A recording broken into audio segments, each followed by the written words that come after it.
Ne te laisse pas vaincre par le mal, mais surmonte le mal par le bien. Madame, messieurs, bonjour. Bon début de semaine à toutes et à tous et bienvenue à cette autre édition de DBS Matin.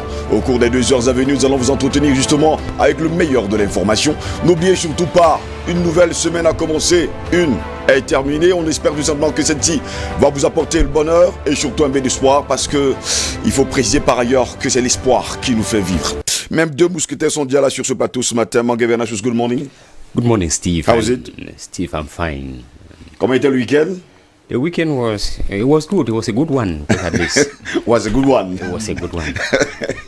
Alain Diop, bonjour, bienvenue à vous également. Bonjour Steve, bonjour également à tous nos téléspectateurs de ce matin. Vous également, le week-end a été? Oui, bien, ça s'est bien passé ce week-end-ci. Bon, vous n'êtes pas comme Mangue Vernachus qui pense que c'est bon. C'est quand même l'un des meilleurs week-ends en fait qu'il a vécu. Meilleur, je ne dirais pas, mais ça s'est quand même bien passé. Messieurs, si ça s'est bien passé, vous êtes là pour la revue de presse ce matin. Démarrons tout de suite avec la langue anglaise. Première partie avec Mangue Vernachus.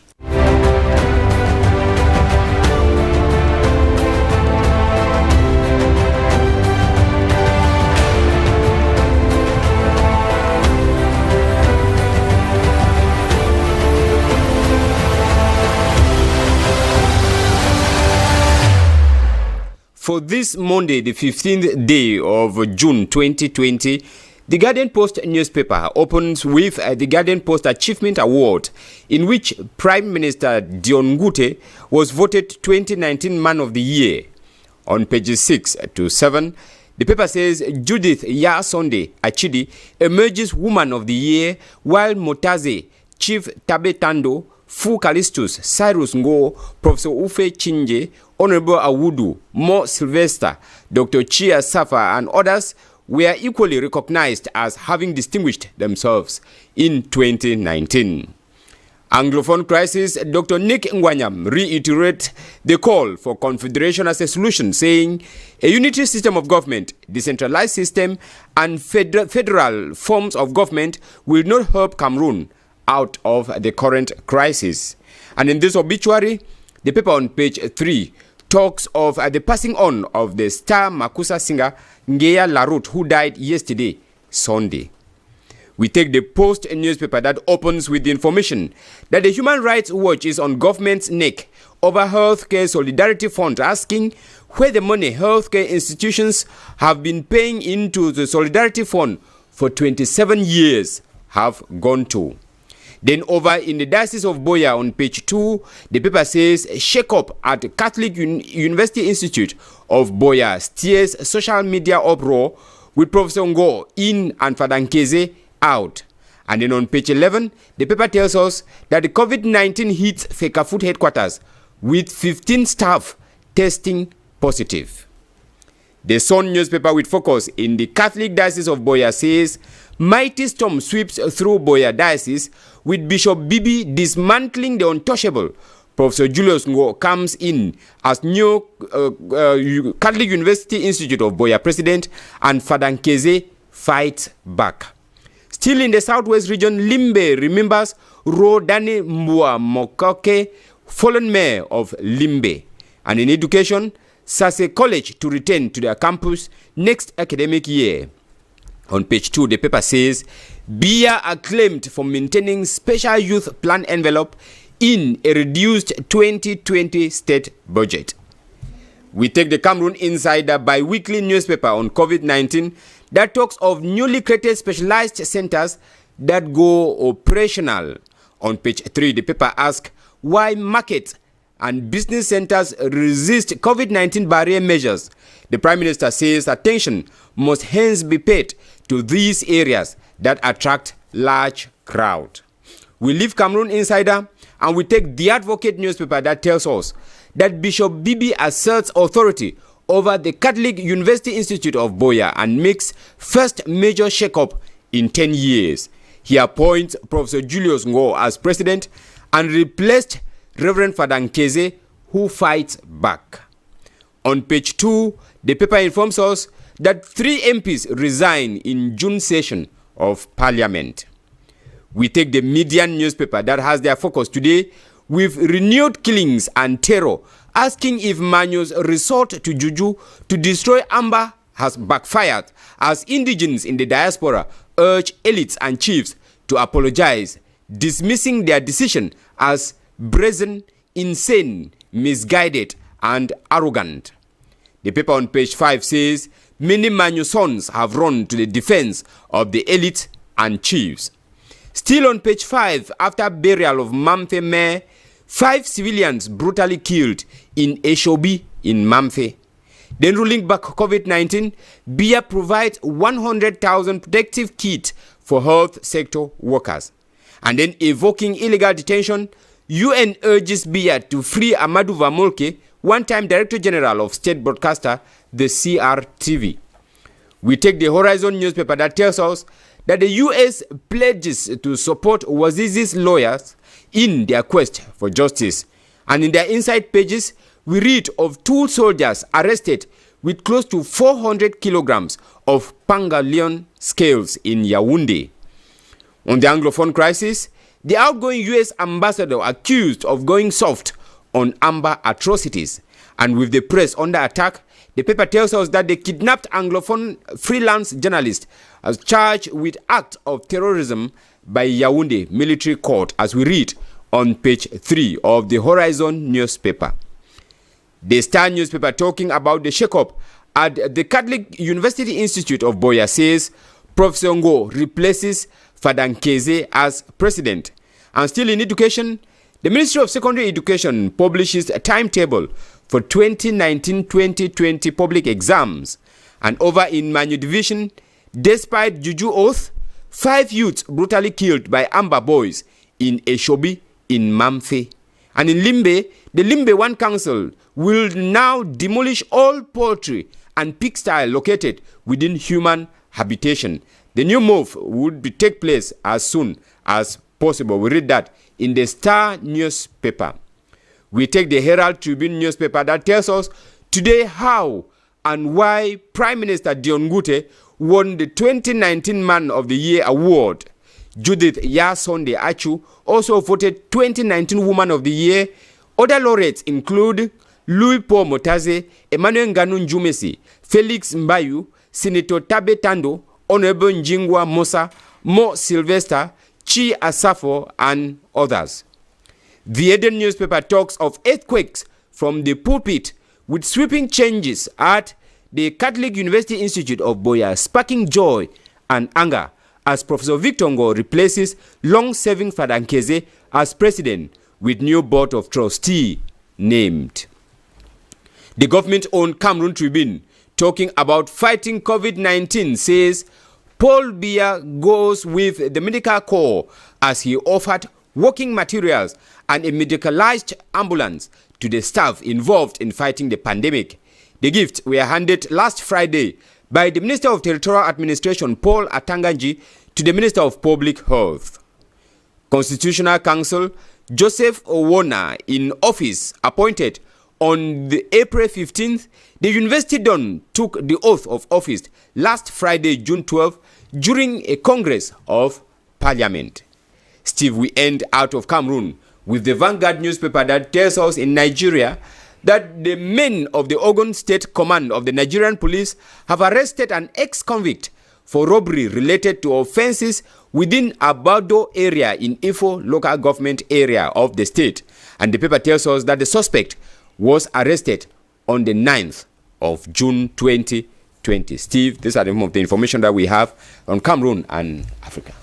Merci beaucoup en tout cas pour toutes ces informations. On va faire la remarque qu'il y avait pas mal de journaux et quotidiens camerounais ce matin. On va également retenir déjà la une de Médiane ce matin qui nous fait savoir qu'encore de ce côté de Manyu, et bien de ce côté encore on a invoqué le Juju pour qu'il détruise destroy the Amber Boys. Il faut encore détruire les Amber Boys. La semaine dernière on avait déjà les gens du sud-ouest qui demandaient justement au Juju de détruire les Amber Boys. Cette fois-ci c'est dans le Manyu qu'on demande justement au Juju de détruire les Amber Boys. On va encore également retenir tout simplement que le Premier ministre camerounais, le Premier ministre Dion Ngute, a été voté l'homme de l'année 2019. In the Guardian Post Award, 2019 Award. Voilà, justement, 2019 Award. On ne va pas également oublier que lui, Paul Motaze, fait également partie de cette liste de gagnants. Messieurs, allons-y à langue français, cette fois-ci avec Alain Diok. Ouvrons par le quotidien Cameroun Tribune qui évoque justement la lutte contre le coronavirus. Paul Biya aux côtés du corps médical en parlant justement du président de la République qui a offert du matériel de travail et une ambulance médicalisée au personnel engagé dans la lutte contre la pandémie, ce dont a été remis vendredi dernier au ministre de la Santé publique par le MINAT Paul Atankandji. Et puis de la nécrologie dans le quotidien à capitaux publics. Vendredi noir, en tout cas week-end noir pour la musique camerounaise, alors que le pays se remettait à peine du décès de Claude Ndam, survenu vendredi dernier au petit matin du côté de Yaoundé. L'on a appris hier le décès de Nguéa Laroute, laissant des milliers de fans désemparés. Le journal revient sur la riche carrière et parcours justement des deux icônes de la musique camerounaise.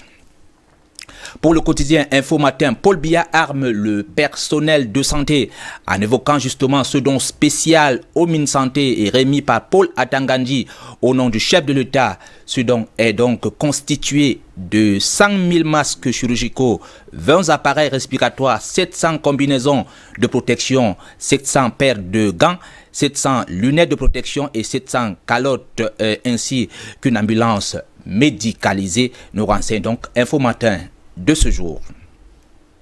Le quotidien Le Messager nous plonge dans les batailles foncières et nous renseigne que le député Samuel Mott envoie les bananes à la potence.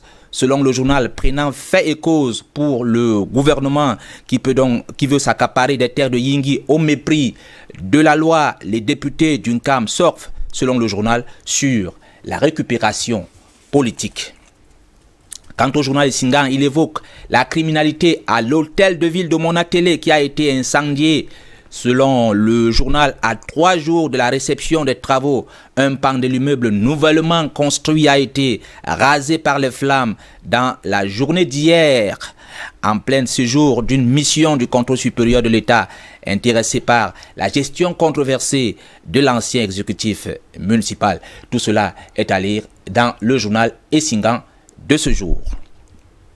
Le quotidien Mutation présente Joseph Owona comme le remplaçant de luxe, habitué des missions compliquées et critiquées pour sa présumée phobie d'une ethnie.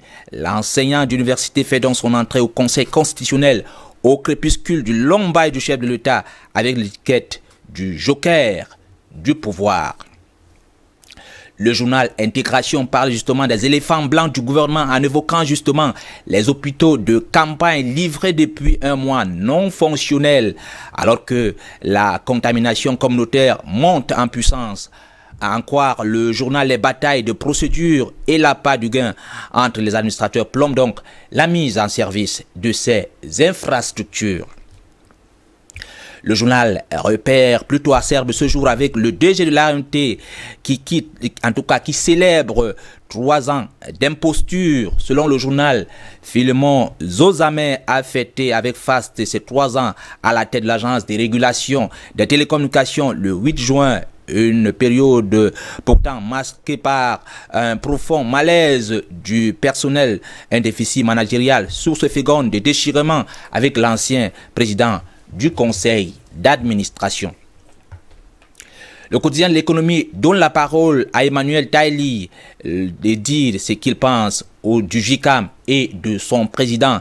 Dans une interview accordée au site Investir au Cameroun, le directeur général de la Société anonyme des brasseries du Cameroun dit être honoré d'occuper le poste du 2e vice-président au sein de ce patronat et de siéger avec les administrateurs aux côtés de Célestin Tawamba qu'il qualifie de redoutable entrepreneur.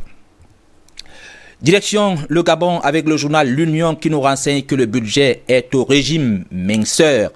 Cela se justifie par le très fort impact sur l'économie de la pandémie du Covid-19 et la chute vertigineuse des cours de matières premières qui n'ont guère laissé le choix à l'exécutif, et en tout cas lequel a dû adopter la loi des finances rectificatives amputée de 283,6 milliards de francs CFA. Au Congo, le journal Les Dépêches de Brazzaville indique les paroles de Ludovic Ngatse sur les finances et le budget. Celui-ci nous fait savoir que le moratoire du club de Paris allège la contrainte extérieure du Congo. En effet, le ministre délégué auprès du ministre des Finances et du Budget réagit positivement à l'annonce faite par le club de Paris de la suspension jusqu'à la fin de cette année du service de la dette du Congo. En RD Congo, le courrier de Kinshasa s'intéresse justement à l'Assemblée nationale et le report s'inédit de l'élection du premier vice-président. En effet, selon le journal, l'élection du premier vice-président de la Chambre basse prévue pour le 12 juin a été reportée à une date ultérieure à la suite du dispositif policier déployé sur le site du Palais du Peuple, lequel dispositif a donc empêché aux députés d'accéder à l'hémicycle. Direction la France avec le journal Le Monde qui parle de génération Covid avec cette jeunesse victime de la crise économique. Selon le journal, ils arrivent sur le marché du travail alors que l'épidémie a provoqué une grave récession et une envolée du chômage faisant voler en éclats leurs projets. Le journal Le Figaro nous indique la France qui passe au vert. Macron esquisse un nouveau chemin. Selon le journal, le chef de l'État français a tourné donc la page du confinement, évoqué des pistes de réforme pour un pays fort et souverain face aux séparatistes. Il a exclu toute réécriture de leur histoire. Terminons par le quotidien sportif L'équipe qui parle justement du championnat espagnol avec le Real Madrid qui a laminé Elbar 3-1 hier. Royal en première mi-temps, 3-0. Le Real a connu donc une fin de match plus poussive et reste à 2 points du FC Barcelone. Voilà qui fait l'essentiel des sujets traités par la presse ce matin, Steve. Justement, l'actualité ou alors l'information traitée par nos confrères de la presse écrite camerounaise, africaine et surtout internationale. On a terminé justement avec le sport comme d'habitude. Alain Diop, vous parlez maintenant du Real de Madrid qui a laminé. Absolument, c'est également mon club de cœur, le Real Madrid. Vous savez que... Qu'a laminé quel club déjà? Pardon? Et c'est quel club avec le Real Madrid? Elbar, ouais, combien? 3-0? 3-1. 3-1. Bon. Et disons que le Real est déjà à une longueur, de 2 longueurs du FC Barcelone. De ses poursuivants. Vous savez que depuis, avant ce match-ci, le FC Barcelone avait juste l'avance de 5 points. 5 points. Bon, vu la victoire du Real Madrid, nous sommes maintenant à 2 longueurs du Barça. Non, ben j'espère. Vous n'êtes plus supporter du Barça parce qu'Eto n'est plus là-bas. Maintenant, vous êtes supporter du Real Madrid. Non, je supporte le Real Madrid. Ah, bon, d'accord, parce que je sais que tous les Camerounais sont supporters du Barça. Hein. Non. Justement, le Real Madrid est mon club de cœur. Guardian Post Achievement Awards a déclaré d'ailleurs Paul Diongouté, l'homme de l'année 2019. Actually, Steve, the Guardian Post brings us, the highlight of the Guardian Post 2019 award, in which they distinguish some Cameroonians who were remarkable throughout 2019, and the paper tells us that the Prime Minister was, voted as the Man of the Year, while Madame Ya Judith Sunday was also voted as the Woman of the Year for the 2019. But then, besides this, the paper gives us some other names like Motaze, Chief Tabe Tando, Fo Callistus, Professor Ufe Chinje, Honorable Awudu, and other Cameroonians who distinguished themselves in this Guardian Post Award for 2019. En tout cas, c'est pour la presse du Guardian Post qui a choisi justement ces hommes et ces femmes pour l'année 2019. Yes, to recognize this Cameroonian, call them civil servants, or Cameroonians in general, yes, who distinguished themselves in the course of the year 2019. On peut comprendre John Gouté, il a beaucoup travaillé d'ailleurs, le Premier ministre, chef du gouvernement. Actually, as to the criteria that they used to select them, is still a point of contentment, because another paper here tells us how and why the Prime Minister was, that's the Herald Tribune, that it tells us how and why the Prime Minister was comment voted et pourquoi justement le Premier ministre a été voté l'homme de l'année 2019. Yes, so which means they had a set down rules, what they were evaluating these workers on, and the Prime Minister happened to have been among those who had the highest votes. Justement, en tout cas, félicitations au Premier ministre du gouvernement Dion Gouté. Je veux savoir qu'est-ce qui se passe dans la Manu. Actually, Steve, what the paper is saying is it's not as if they resorted again into swearing to invoking the juju again to kill the Ambas. What the paper is saying is, you know... Moi, je pose la question, depuis 6 ans aujourd'hui, ils étaient où pour invoquer le juju pour que le juju that tue is les Amba Boys? that is the question, and the question I was asking was, these very Manu elites and chiefs who are going back to Juju to ask to intervene in the ongoing crisis, where were they? Are these not their children who are out in the bushes? But what the paper is saying is, despite the act of swearing or asking the Manu gods to intervene in cracking down the Ambas, just last week 5 youths were brutally killed at a Shobi in Mamfe. So the question the paper is asking is, that oath that they swore to Juju, has it fired back? Or is it that their Jujus are no more working? Is it that their gods are no more, with them? That's what the paper is trying to say this morning, that it Mais pourtant, la appears semaine dernière, justement, on était en train d'invoquer le juju également. Mais c'était pas dans la manu. That's what they did. No, it was still in the manual. Ah, That's what they Jordan did. Wow, okay. They evoked the juju. But then, in the course of the weekend, people were still killed. The Amba Boys came and killed 5 youths in Eshobi. So what the paper question is asking is, after swearing to the gods, they still the Qu'est-ce qui s'est passé finalement? Is it that the gods cannot more defend Non, them? je pense pas que c'est les dieux qui sont tenus en tout cas compte des populations de la manu. On espère tout simplement que le juju va marcher. Hein. We hope so. We hope so. Mais bon, on l'espère tout simplement. Alain Jok, vous nous faites savoir d'ailleurs que dans la une de Le Messager ce matin, Samuel Motte renvoie d'ailleurs, il faut le dire comme ça, les bananes à la potence. On parle bien sûr des terres. Oui, absolument. Vous savez que depuis un moment, on parle des affaires foncières et du côté de Yingui, là-bas dans l'Unkam. Il se trouve que le député qui a essayé d'en parler justement lors d'une réunion avec justement les Banen, et le journal pense aujourd'hui que c'est une récupération politique.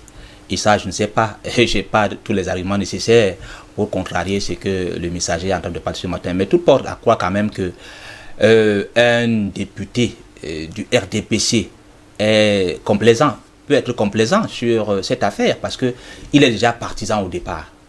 Et donc, on voit mal un peu sa neutralité concernant les questions foncières. Et donc, le journal a peut-être ses raisons de dire que le député jette justement les populations bananes dans... Les bananes qui ont justement besoin que leur terre leur soit restituée, ils veulent que leur terre leur soit pas même un seul mètre carré ne soit donné au gouvernement camerounais, à l'État. Oui, mais il ne s'agit pas aussi, parce qu'il ne faudrait pas amplifier comme si les bananes allaient en affront avec justement le gouvernement. L'État du Cameroun. L'État du Cameroun, il n'est pas question. Mais simplement, ils veulent le revendiquer parce que, moi je vous ai dit la dernière fois que chez nous on sait que la terre appartient aux premiers occupants. Maintenant, oui, l'État peut être là pour le contrôle, mais en réalité, même s'il y a un projet pour l'État, mais il faut mettre justement les populations en contribution. C'est-à-dire qu'on ne doit pas venir faire un projet dans le dos des populations. Sans que les populations ne soient au courant. Donc, il faut justement impliquer les populations. Je pense qu'avec cette démarche-là, peut-être que... On a vraiment un réel problème. Hein. Il faut préciser par ailleurs que dans la zone de la Sénégal maritime, sans oublier chez les bananes. D'ailleurs, du côté de la Sénégal maritime, il y a une réunion qui est prévue cette semaine, si ma mémoire est bonne, je pense que ce lundi, d'ailleurs avec le préfet du département de la Sénégal maritime, qui appelle d'ailleurs les chefs de village, les chefs de canton, pour venir justement en discuter. 65 000 hectares sont à la clé, qui pourraient être remises d'ailleurs. Du côté de la Sénégal maritime, c'est plus grave. Ouais. Les gens ne savent pas, c'est plus grave. Les terres qui pourraient être remises aux Chinois. Oui, si vous partez du côté de, je crois que c'est Ndonga, du côté, il y a Sokapalm. Mais c'est incroyable.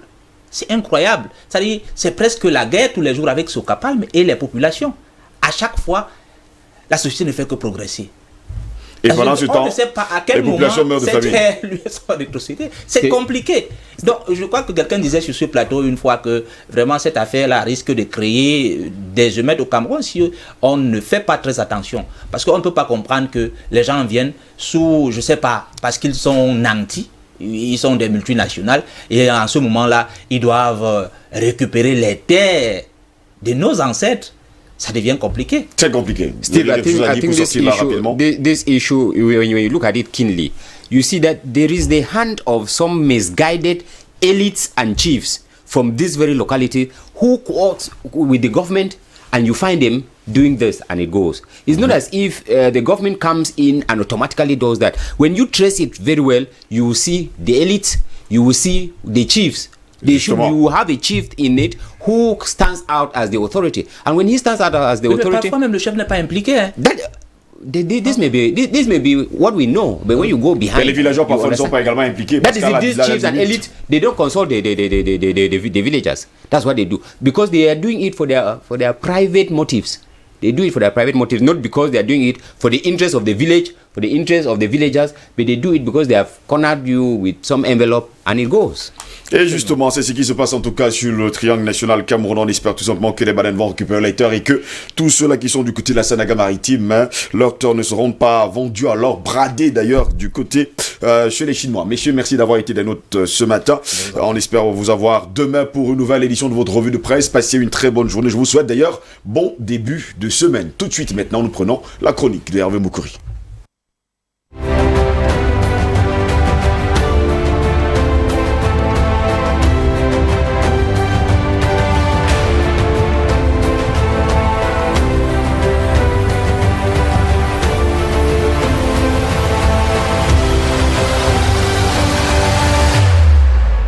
Hervé Moukouri, bonjour. Bon début de semaine à vous. Merci, c'est Ça a très été le gentil. week-end. Ouais, c'est bien, reposant, oui. Reposant. C'est souvent très bien de se reposer. Il faut surtout se reposer. J'espère que vous vous êtes Conseil. reposé justement. Hein. Oh, tout à fait, tout à fait. Tout à fait. Bienvenue Après en tout cas. le 2-0, c'est le repos. Ouais, après le 2 du matin, tout de suite c'est le repos. Et dans la chronique de ce lundi matin, votre regard est braqué sur la société en charge de la distribution et surtout de la production de l'électricité. Alors, qu'a fait le peuple camerounais pour mériter un tel supplice? Un peuple malingre, fragilisé, parce qu'il subit depuis la privatisation de sa société de distribution de l'électricité, c'était en 2000. Depuis lors, les Camerounais broient du noir, 20 ans supporter les humeurs, les mensonges, le service approximatif de AES-ONEL et maintenant des néos. 2 décennies que dure le calvaire. On annonce en grande pompe certaines réalisations qui nous feront sortir des ténèbres une vraie poutre de perlimpinpin. En 2000 comme en 2020, le distributeur de l'énergie électrique au Cameroun est toujours la cible de vives critiques. Au centre de celle-ci, coupure intempestive du courant électrique, factures exorbitantes et quelquefois exponentielles, rien à voir avec la consommation habituelle. Pour ceux des clients qui prennent la résolution de voir plus clair sur ces facturations vertigineuses et fantaisistes, il ne leur a accordé aucune considération. Quand on ne les fait pas tourner tout simplement en bourrique. Energy of Cameroun ne trouve son énergie, il faut quand même le reconnaître, qu'en spoliant les Camerounais. Payez d'abord la facture exorbitante pour ne pas être sévré de jus, voire votre différence sera résolue par la suite, s'entend-on souvent répondre pour les chanceux. Et pour ceux qui n'ont pas cette veine, ils font débarquer un de ces 4 matins des agents dépêchés pour, selon l'expression consacrée, couper au poteau. On va donc dire service nul. Les populations, là de cette dictature et devant le silence complice et peut-être même assourdissant de nos dirigeants, du mutisme des associations des consommateurs, réduites désormais au silence, après des gesticulations et autres revendications pour défendre les intérêts des consommateurs, eh bien, ces associations sont subitement aphasiques. Le franc CFA serait peut-être passé par là. L'indifférence des pouvoirs publics, ajoutée désormais à l'apathie, je le disais tout à l'heure, et à l'aphasie, et même des associations des consommateurs, ont amené les clients des néos à exprimer désormais eux-mêmes leur mécontentement à travers des mouvements d'humeur devant les agences des néos qui crient leur ras-le-bol après 2 voire 3 semaines sans électricité et surtout sans la moindre explication. Tout est mépris, on va le dire. Fait curieux, après la grogne des riverains, une solution est très rapidement trouvée, et elle est efficace et rapide. Le secteur est réalimenté. Pour tout dire, entre la société en charge de distribution d'électricité et production, on va le dire, et les populations, le courant a vraiment du mal à passer. Je dirais même qu'il y a de l'électricité dans l'air. Et pourtant, cette société qui fournit un service social, qui de surcroît a le monopole, devrait éviter ce conflit permanent, encore qu'elle exerce dans un domaine vraiment stratégique. Pourquoi en sommes-nous là aujourd'hui, Steve? À cause de la privatisation de la SONEL. Dans certains pays, le courant électrique fait partie des services de base et ce secteur fait donc partie du domaine de souveraineté de l'État. Cet État, pour éviter des grincements de dents des utilisateurs ou alors des consommateurs, subventionne certains coûts relatifs à la production de l'électricité pour qu'au final, les populations payent des factures, on va le dire, acceptables. En cédant ce secteur au privé, ceux-ci, les investisseurs, ne viennent pas forcément pour perdre, c'est pour gagner de l'argent. AES SONEL, hier comme Eni aujourd'hui, doit absolument se faire de l'argent, malheureusement en investissant moins, et on le constate. À un moment, vous vous souvenez, le kilowatt a augmenté, tenez-vous tranquille, n'eût été l'intervention du gouvernement, le kilowatt coûterait plus cher aujourd'hui.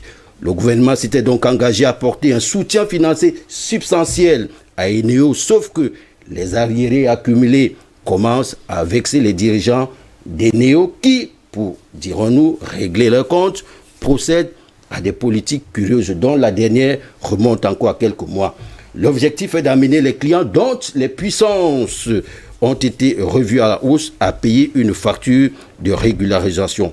D'autre part, les index ne seront relevés que une ou deux fois tous les 3 mois. En clair, désormais, si vous avez votre facture au mois de juin, il faut que je vous explique. Votre facture affiche un index au mois de juin de 50 kW. Au mois de juillet, on estime que c'est votre consommation habituelle. Alors donc, une facture de 50 kW vous sera servie au mois de juillet, tout comme au mois d'août. Au mois d'août, un agent d'Eneo viendra relever pour prendre des index pour le mois de septembre. Ça, il faut qu'on se comprenne. Sauf que, si Eneo vous sert d'électricité pendant 2 semaines, comme c'est très souvent le cas, vous allez encore avoir 50 000 kW à payer. 50 kW, oui. Ah oui, à payer. Votre facture viendra donc toujours à 50 kW et il faudra les payer. Mais si vous consommez plus, il y a de fortes chances que vos 50 kW, n'est-ce pas, puissent être revus à la hausse. Voyez-vous? Donc, il y a un jeu qui se passe. Le problème, c'est l'intérêt de l'entreprise. La facture, donc, les factures deviennent de plus en plus douloureuses à cause de toute cette situation. Eneo annonce donc également la normalisation des compteurs, sans établir que les anciens compteurs ont des défaillances. Moi, je ne crois pas que mon compteur a des problèmes. Des défaillances. Mais on parle de changement. Des opérations qui n'ont qu'un objectif, il faut se résumer en le disant, remplir les caisses d'Eneo. Pendant ce temps, l'aménagement du client est renvoyé aux calanques grecques, l'entretien du réseau au forceps, les investissements visant à la fourniture sont loin d'être une priorité. La preuve, hier, je n'avais pas de courant. Eh bien, hier également, on n'avait pas de courant. Mais c'était également votre cas, c'est très grave. Hein. Alors, bon, c'est la situation assez dramatique. Je crois que c'était jeudi où les habitants du côté de Bonabé ont manifesté devant l'agence. On a dit, bon, on va trouver une solution, et quelques heures après, on a trouvé une solution. Faut-il toujours manifester pour qu'il y ait un retour d'électricité? Du côté de l'Est, on a un correspondant à l'Est, on ne peut pas vous envoyer papier, il n'y a pas de courant, il y a l'Est. D'ailleurs, les responsables des NEO l'ont reconnu, il y a l'Est et le SAN qui subissent le plus de délestage. Le plus de délestage. Nous sommes même chanceux, nous qui avons un peu de temps. Pas toujours, hein. Pas toujours. Parfois, on a souvent des coupures qui durent 3 jours. Hein. Ah bon, voilà. 3 jours donc, sans électricité, c'est grave. Si votre facture donc, arrive ce mois-ci à, disons, 50 kW, vous payez peut-être dans 25 000, disons, prenons un cas simple comme ça. Le mois prochain, on va vous facturer la même chose, même quand vous avez eu 2 ou 3 jours sans électricité, hein, vous allez payer 25 000. Et le mois d'août, ça sera la même chose, 25 000, même si vous n'êtes pas là, même si vous avez... En revanche... Même s'il n'y avait personne dans la maison. Même s'il n'y avait personne même si vous envoyez tous les enfants en vacances. Cas, ça va venir comme ça. On va se dire c'est sa consommation habituelle. En revanche, si vous consommez plus, on va voir votre facture à la hausse. Là, on ne se trompe plus. Voilà, comprenez un peu ce que je veux dire, quoi. Là, c'est très grave, hein. C'est grave. On ne sait pas si c'est une machination. Alors. Bon, on dit que c'est un ordinateur qui va désormais s'occuper plus de cela. Un ordinateur qui va s'occuper de ça. Voilà, vous avez parlé également d'un problème de compteur. On a souvent l'impression qu'on nous fait savoir que les anciens compteurs, ils sont plus d'actualité. Alors on vous donne les nouveaux compteurs qui, eux, roulent à une vitesse hallucinante. En plus, il y a également ce secteur, peut-être que je ne suis pas développé dans la chronique de ce matin, mais on vient vous débarquer, ils arrivent, un de ces quatre, on ne vous annonce pas que votre compteur sera enlevé, rien du tout. On vient, on vous dit, bon monsieur, on est venu changer votre compteur parce que, bon, vous savez, nous sommes dans une opération de renouvellement de compteur, patati patata. Mais vous dites, mais, écoutez, vous ne m'avez même pas avisé. On dit non, c'est comme ça, c'est une nouvelle action qu'on est en train de mettre sur pied et tout le reste. Non, mais écoute, ce que les Camerounais ignorent souvent, c'est qu'ils ont le droit de dire non. Non, on n'en veut pas. Ouais, on n'en veut pas. Ils ont le droit de dire non.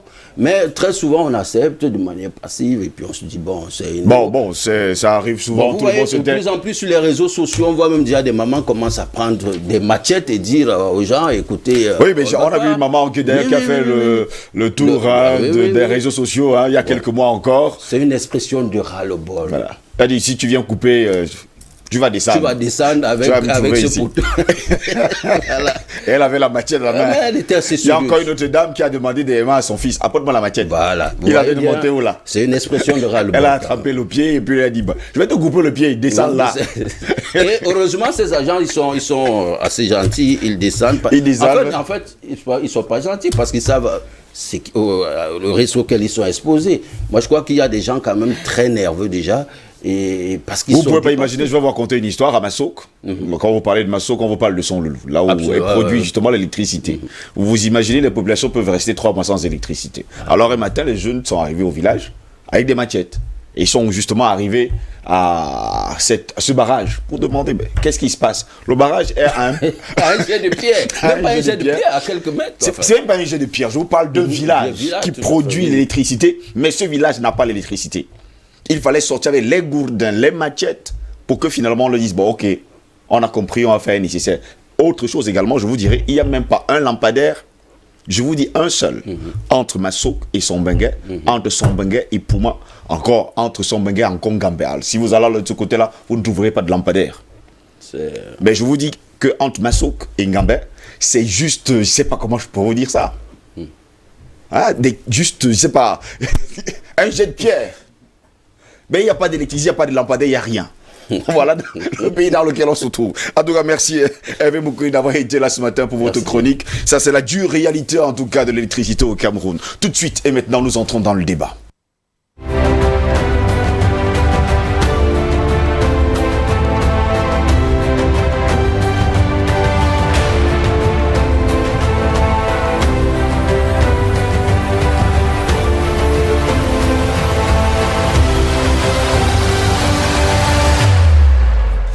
Messieurs, c'est le bon moment pour le débat ce matin. Comme d'habitude d'ailleurs, entre 7h40 et 8h30, nos invités sont déjà là ce matin. Patient Parfendom, bonjour et bienvenue à vous. Bonjour Steve Ngoss, bonjour à toute la grande famille de DBS La Matinale. Bonjour à tous nos fan clubs à travers le pays qui continue de nous dire que cette émission est enfin l'émission matinale leader de ce pays, peut-être pas en Afrique aussi. Un bonjour particulier au fan club DBS La Matinale de Logbaba, Madame Kassi, qui tout à l'heure en écoutant Hervé Moukouri m'a passé un coup de fil en me disant mais c'est le problème que nous avons aussi chez nous. Nous avons des factures exorbitantes dont on ne comprend plus ce qui se passe. Ces factures-là donnent des maux de tête parce que selon que vous payez 70 000, vous n'aimez pas encore en fin de mois, notre facture tombe encore de même ordre. Mais par quelle alchimie calcule-t-il enfin ce qu'ils appellent la consommation de ménage? Alors, on nous avait dit qu'il y avait des périodes basses, des périodes hautes, des périodes... Il faut vraiment que la ASONEL, comme le disait Hervé Moukouri, qui en réalité est une société qui devait être dans le patrimoine de l'État camerounais. Pourquoi? Parce que c'est des sociétés hautement stratégiques, comme c'est le cas de ASNL. Ils s'occupent de la production. Et la distribution. Bon, apparemment, il y a quelqu'un d'autre qui s'occupe du transport. Je veux dire la commercialisation. Oui. Mais quand on regarde très bien ce qui se passe, on a l'impression que c'est une opacité incroyable sur la programmation en ce qui concerne la commercialisation, qu'est-ce qui se passe, qui distribue quoi, et qui relève quoi, et qu'est-ce que les populations peuvent faire quand ils sont objets de pareilles difficultés. Les associations de consommateurs, oui. Bon, je ne sais pas, peut-être que d'autres diront quelque chose, c'est n'importe quoi. C'est vraiment un gros n'importe quoi. Et tel qu'Idam s'agite 1, 2, 3 jours, on vous dit que non, il allait voir les responsables additionnels, et puis du jour au lendemain, vous n'entendez plus parler. Donc nous sommes là, les populations sont désemparées face à une société qui ne communique pas, qui est comme une grande muette, dont la communication se limite à dire, si vous avez un problème d'un poteau qui est tombé, appelez tel numéro. On sait très bien que souvent, il faut passer des mois et des mois pour que ce poteau soit remis en place. Donc je dis, une société aussi stratégique additionnelle doit être nationalisée de nouveau, mais doit avoir à sa tête des Camerounais compétents, parce qu'il y en a, malheureusement, qui seront capables enfin de, au moins, communiquer, j'allais dire, convenablement, pour que les populations puissent comprendre ce qui se passe. Parce que les populations ne comprennent pas. Et le dernier aspect que j'allais relever, vous avez commencé à les gratigner par rapport à l'offre, n'est-ce pas, en énergie électrique. Surtout que nous sommes un pays qui produit de l'électricité. On ne peut pas comprendre qu'on a encore de tels indices avec des valeurs aussi hautes pour un pays qui est inondé complètement par des cours d'eau. Aujourd'hui, on nous dit que c'est une flopée de barrages qui vont se mettre en marche bientôt. Pourquoi on peut avoir le coût de l'électricité qui est toujours autant cher au Cameroun, alors qu'en réalité, on devait être dans des situations où l'électricité ne pouvait pas coûter cher. On a le barrage de Sonloulou, qui était le premier barrage. On a maintenant Lompanga, on a Menvele. Oui. On nous parle encore de Natigal, qui est presque déjà... À la fin non, en construction. Au moins, les différentes structures techniques se mettent déjà en place. Alors, vraiment, qu'on nous explique, parce que ça devient quelque chose de très, très, très compliqué pour les populations, surtout pour les ménages, au moment où de plus en plus, les ménagères et leurs époux peinent à remplir le panier. Donc, vraiment, s'il y a des mesures qui vont dans le sens, justement, de la relance économique, mais surtout de soulager légèrement ces ménages-là, il faudrait que AISONEL et d'autres qu'on n'a pas cités, comme Kamwata et autres, puissent vraiment prendre la pleine mesure de ces difficultés pour aider les populations. Et surtout la responsabilité. Voilà. Alors, Anatoly, ici, bonjour et bienvenue à vous. Bonjour Steve, je salue mon grand frère patient Parfendom. Merci. Je salue tous les téléspectateurs de cette tribune matinale, particulièrement ceux-là qui nous regardent du côté de la ville de Monadkili, c'est du côté du département d'Aleke et région du Centre. Cette ville-là, dont l'hôtel de ville vient d'être sinistré, notamment hier, à cause d'un incendie dont l'origine reste à déterminer. Mon coup de gueule ce matin, je suis vraiment très en colère, Steve. Je suis très en colère parce que je voudrais suggérer ce matin au secrétaire de la défense chargé de la gendarmerie de démanteler les postes de contrôle de gendarmerie qui sont respectivement installés du côté de l'entrée de Sombo, c'est dans le département d'Union Ekeli, et le poste de contrôle de gendarmerie qui est installé du côté, n'est-ce pas, de l'entrée du pont de la Dibamba, du côté du département de la Sadek maritime. Pourquoi? Pour deux raisons. La première, il s'agit des postes de péage parallèles, et secondo, ce sont des endroits de plus en plus accidentogènes.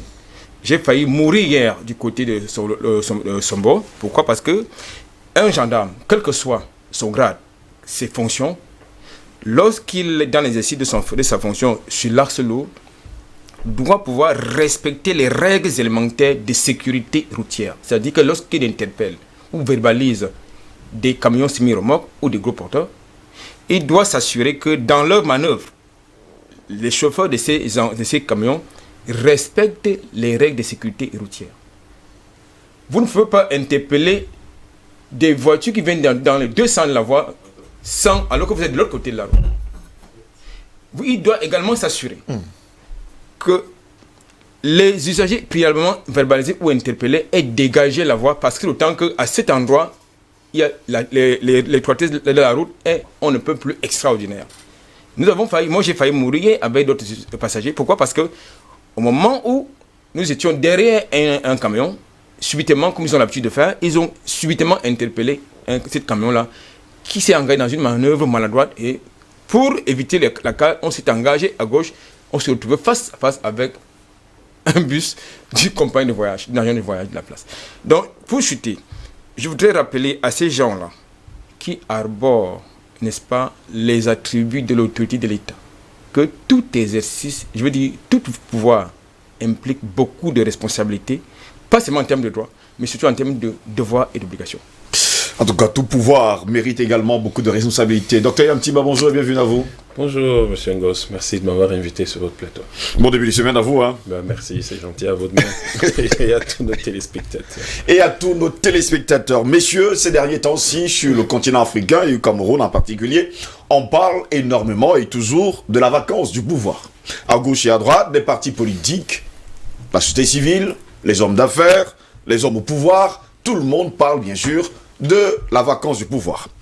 La constitution en vigueur au Cameroun stipule qu'en cas de vacance de la présidence de la République, l'intérim est assuré par le président du Sénat.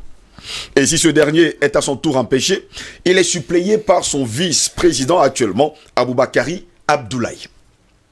La vacance de la présidence de la République est la conséquence d'un fait juridique que le droit, il faut le dire, doit encadrer dans l'objectif de la préservation de l'intérêt supérieur de la nation.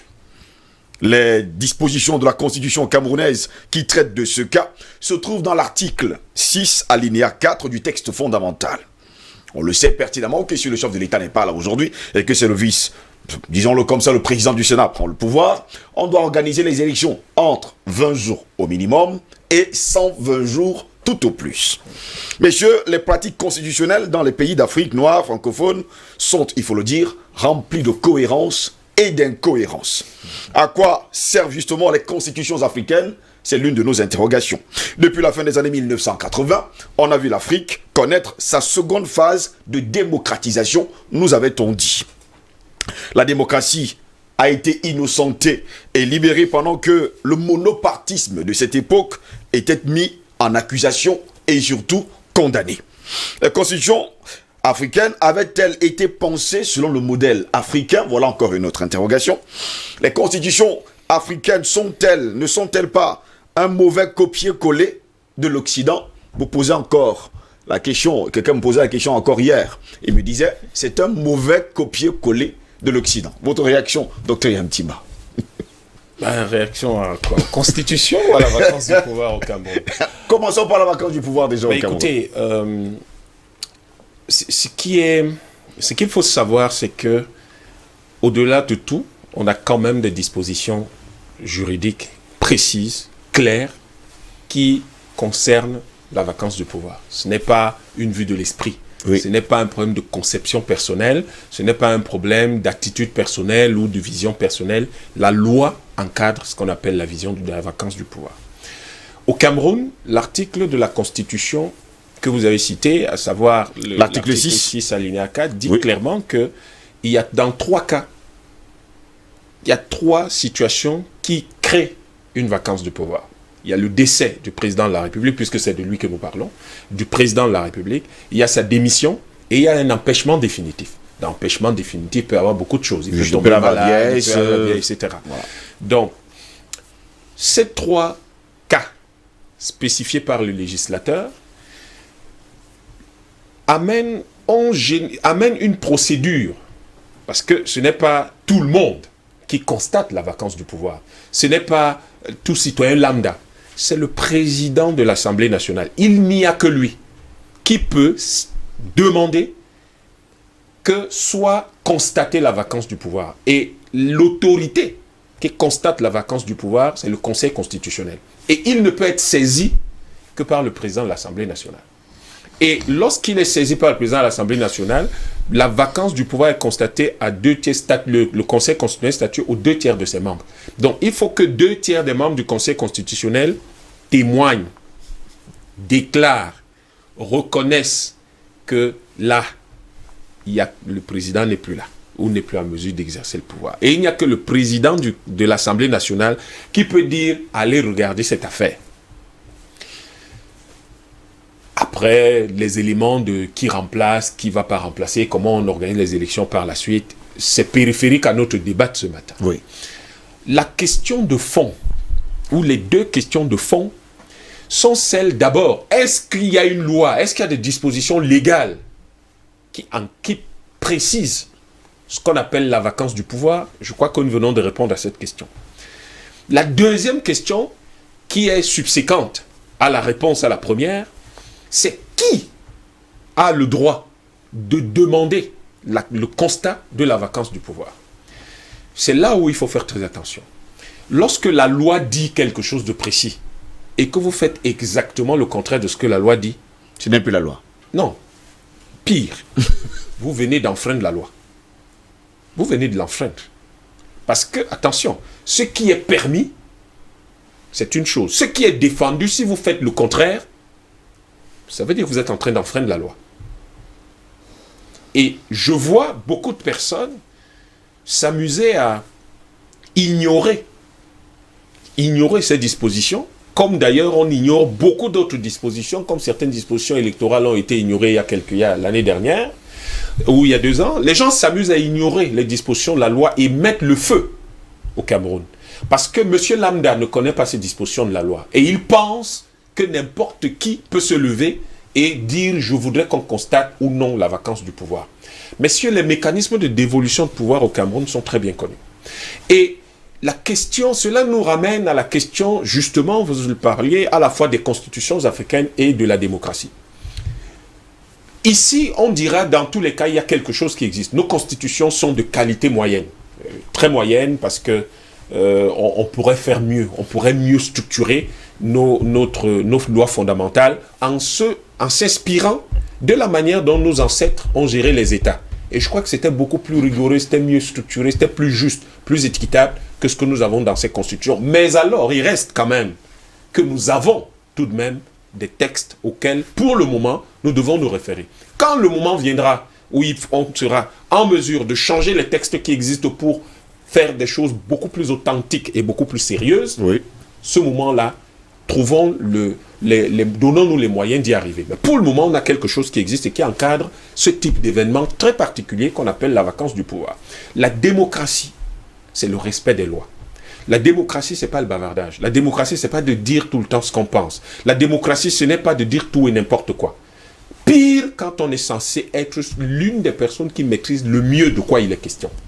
La démocratie, c'est le respect de la loi, mais c'est l'attitude, c'est la disposition à faire évoluer la loi. Faire évoluer la loi, dans un pays comme le nôtre, passe par différents canaux. On ne fait pas évoluer la loi en suscitant des réactions de conflit dans la société ou de suspicion des autorités. Non, on fait évoluer la loi à travers des livres, à travers des articles de journaux, à travers des discussions comme celles pour lesquelles on fait des propositions, mais surtout à travers 2 choses possibles. En saisissant les autorités pour que peut-être elles arrivent à un projet de loi, on appelle ça les plaidoyers, on appelle ça, d'autres appelleront ça du lobbying auprès des autorités.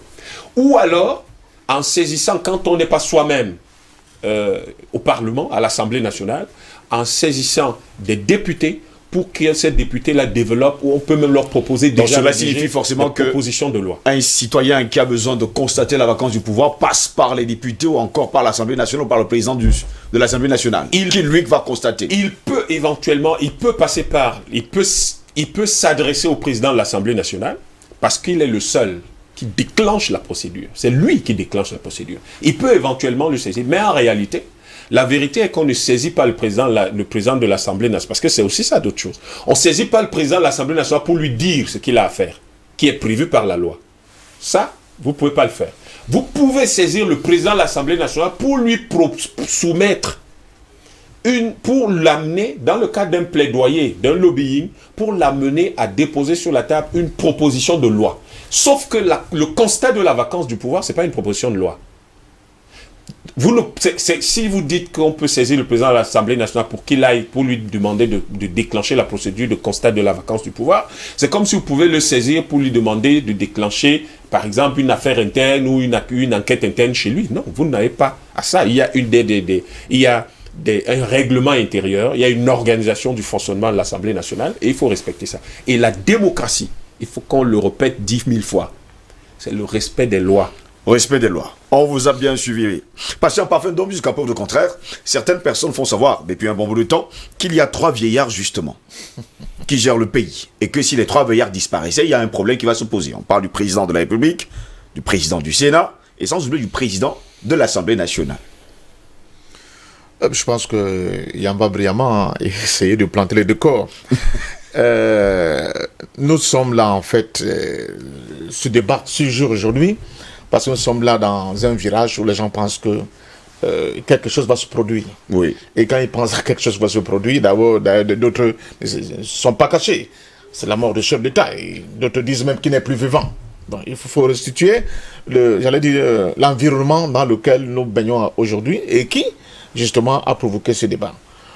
Premièrement, dans le cadre général de la Constitution, de nos lois, bien la structure de nos lois, on voit bien qu'on a une loi fondamentale, il y a des lois qui essayent d'encadrer la vie et la voie sociopolitique de notre pays. La difficulté par rapport à cette question, et là, il y a pas raison de le dire, c'est que le citoyen lambda, souvent s'en tient à la loi. Mais s'en tenir seulement à la loi va vous amener là où vous ne savez pas. Vous êtes complètement dans la rue, si vous voulez.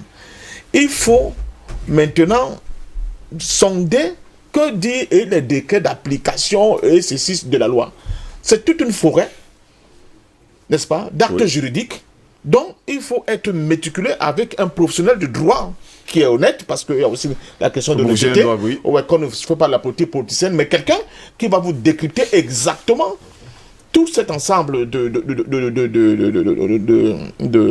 dispositions qui donnent la possibilité de l'application de la loi. Parce que quand vous ne maîtrisez pas ça, vous rentrez dans ce que tout le monde vous dit là maintenant. Oh non, Ignat est mort, Paul Biya est mort, il faut qu'on déclare la vacance du pouvoir parce que depuis que Corona s'est déclenché, on ne voit pas les choses de l'État. Non, c'est pas comme ça. Il y a bien de nous démontrer que c'est pas comme ça que ça se passe, premièrement. Deuxièmement, et ça, c'est la faute au gouvernement, qui a mis cette forêt d'articles, de trucs pratiques pour qu'une loi soit exécutée. Je vous prends un exemple tout simple. Dans la loi, la Constitution camerounaise, c'est l'article 106, la question de la déclaration des biens. Or, vous dites, oui, les gens ne déclarent pas les biens. C'est vrai, ils ne déclarent pas les biens. Mais, ce que vous oubliez, on vous dit que pour que cet article-là soit applicable, il y a un certain nombre de dispositions réglementaires qui doivent être possibles. Donc, on va vous dire, pour l'instant, le décret d'application n'est pas totalement signé, mais il a été signé. On a dit, par exemple, que les gens peuvent déclarer leurs biens, mais pas en public, des choses comme ça que personne d'autre ne comprend plus. Donc, on est dans un embrouillamini, n'est-ce pas, c'est une forêt, quoi. C'est quelque chose de très opaque. C'est une forêt dense. Donc, au lieu, et là où c'est dangereux, au lieu de jeter comme ça, dans le débat public, la question de la vacance de pouvoir, ceux qui sont qui ont des griefs vis-à-vis de l'établissement politique actuel, il faut le dire, doivent expliquer au peuple c'est quoi cette disposition que Yamba essaie de commencer à égrener là, premièrement. Mais ce qui est grave, c'est que la plupart des gens aujourd'hui qui contestent, n'est-ce pas, cette loi fondamentale, cette structure juridique, ont été au cœur de leur mise en place, de leur rédaction et de leur encadrement. À partir de ce moment-là, on a le droit de se poser en réalité, est-ce que ce débat qu'on a jeté comme ça dans le grand public, au-delà des aspects techniques que Yamba commence à égrener, est-ce qu'il ne vise pas d'autres buts? Donc si on veut être clair, qu'on essaye d'aller dans le fond du problème et de mettre en place les dispositions juridiques comme Yamba essaie de le faire pour l'expliquer aux populations, pour que les gens ne s'emballent pas dans des chemins qu'ils ne maîtrisent pas. Vous avez vu le cas de Burundi par exemple, où le président Nkurunziza est décédé autant pour moi. Mais avant, il devait quitter le pouvoir en août. Au mois d'août. Mais avant, il y a une élection qui s'est passée et un chef d'État a été élu, constaté par le Conseil constitutionnel. La question qu'on se pose est de savoir, y a-t-il vacances de pouvoir ou non? Devons-nous appliquer les règles qui correspondent, qui encadrent la vacance de pouvoir, ou il faut plutôt anticiper la cérémonie de prestation de serment de nouveau président élu? Là, il y a deux visions, n'est-ce pas? Ceux qui font la philosophie du droit, il y a deux visions qui s'affrontent. Une vision qui dit non, de toute façon c'est acté, il y a une nouvelle élection qui s'est passée, il n'y a pas de vacances de pouvoir. Une seconde vision qui dit que non, il y a vacances de pouvoir. Puisqu'en réalité, l'exécutif, l'instance fétière de l'exécutif n'existe plus. Et donc il y a un vide. Ça veut dire donc que dans ce cas-là, les juristes n'ont pas prévu le vide juridique qui existe. Mais dans le cas du Cameroun, comme quelqu'un l'a si bien expliqué, pour l'instant, en dehors qu'on vient de démontrer le contraire, je suis désolé qu'il n'y ait pas le professeur Essomba. Essomba, que nous tentons de joindre. Qui avait prévu la fois dernière, s'il y a un vide juridique ou non. Non, moi je dis, le problème qui a été posé était un problème purement politique. Il n'a rien à voir avec les droits. Parce que par rapport aux dispositions de droit, Yam vient de le déclarer, toutes les règles sont là, elles sont nickel. Maintenant, comme les gens sont dans des batailles d'ordre politique, ils essaient de démontrer les choses. Maintenant, si la question c'est l'âge avancé de nos dirigeants, c'est depuis que cet âge avancé existe. Si la question c'est le débat sur ce qu'ils appellent le gré à gré, mais pour moi le gré à gré a été acté depuis 2008, quand on a cassé le verrou de la Constitution qui ne permettait pas à ce État de se représenter indéfiniment. On a donné, c'est-à-dire que la force légale au chef d'État d'organiser, s'il le veut ou non, un gré à gré. Alors, donc, le gré à gré, c'est aussi les gens qui ont participé, par exemple, à la dernière élection présidentielle, sachant pertinemment que les dés étaient pipés. Donc, ils ont donné légitimité au chef d'État de pouvoir, n'est-ce pas, c'est un grand boulevard qu'on lui a ouvert. Donc, vacances de pouvoir, débat technique ou bien débat politique, il faut bien que un jour ceux qui essaient de broder la tout autour nous expliquent. Mais pour l'instant, comme l'a si bien dit Niam, en cas de vacances de pouvoir, il y a des mécanismes qui sont qui ont été mis en place, prévus par la Constitution et qui ne souffrent d'aucune contestation. Sauf que, politiquement, nous estimons qu'il faut rapidement aller vers autre chose. Pourquoi? Parce que de toute façon, si nous ne faisons pas pression, et comme Yam l'a dit, nous, la société civile, la classe politique et tous les citoyens, pour qu'il y ait j'allais dire, un fil un peu plus clair sur ce phénomène de dévolution de pouvoir, nous allons arriver un jour, parce que comme la plupart, et là, la faute revient aussi au gouvernement, de continuer d'être pédagogue, d'expliquer.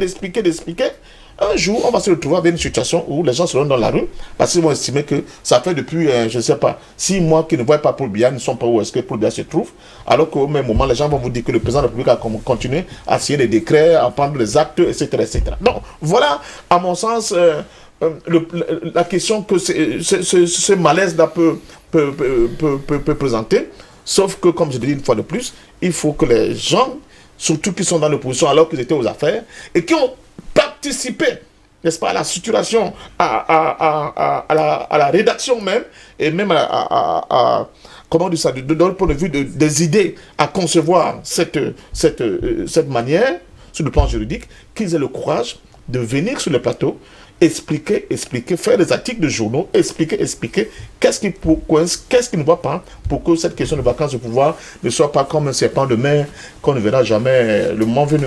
Albert Natola, ici du Cap-Peuple de Contour, on a l'impression que tous les Camerounais aujourd'hui, chaque fois qu'on dit le président de la République est mort, le président de l'Assemblée nationale est mort, le président du Sénat est également mort, tout de suite on cherche en tout cas un vide juridique pour déclarer haut et fort qu'il y a vacances du pouvoir. Je pense qu'il faut situer la problématique dans son contexte et surtout le prétexte. Pourquoi? Parce que vous savez que depuis 2018, après l'élection présidentielle controversée que vous connaissez, controversée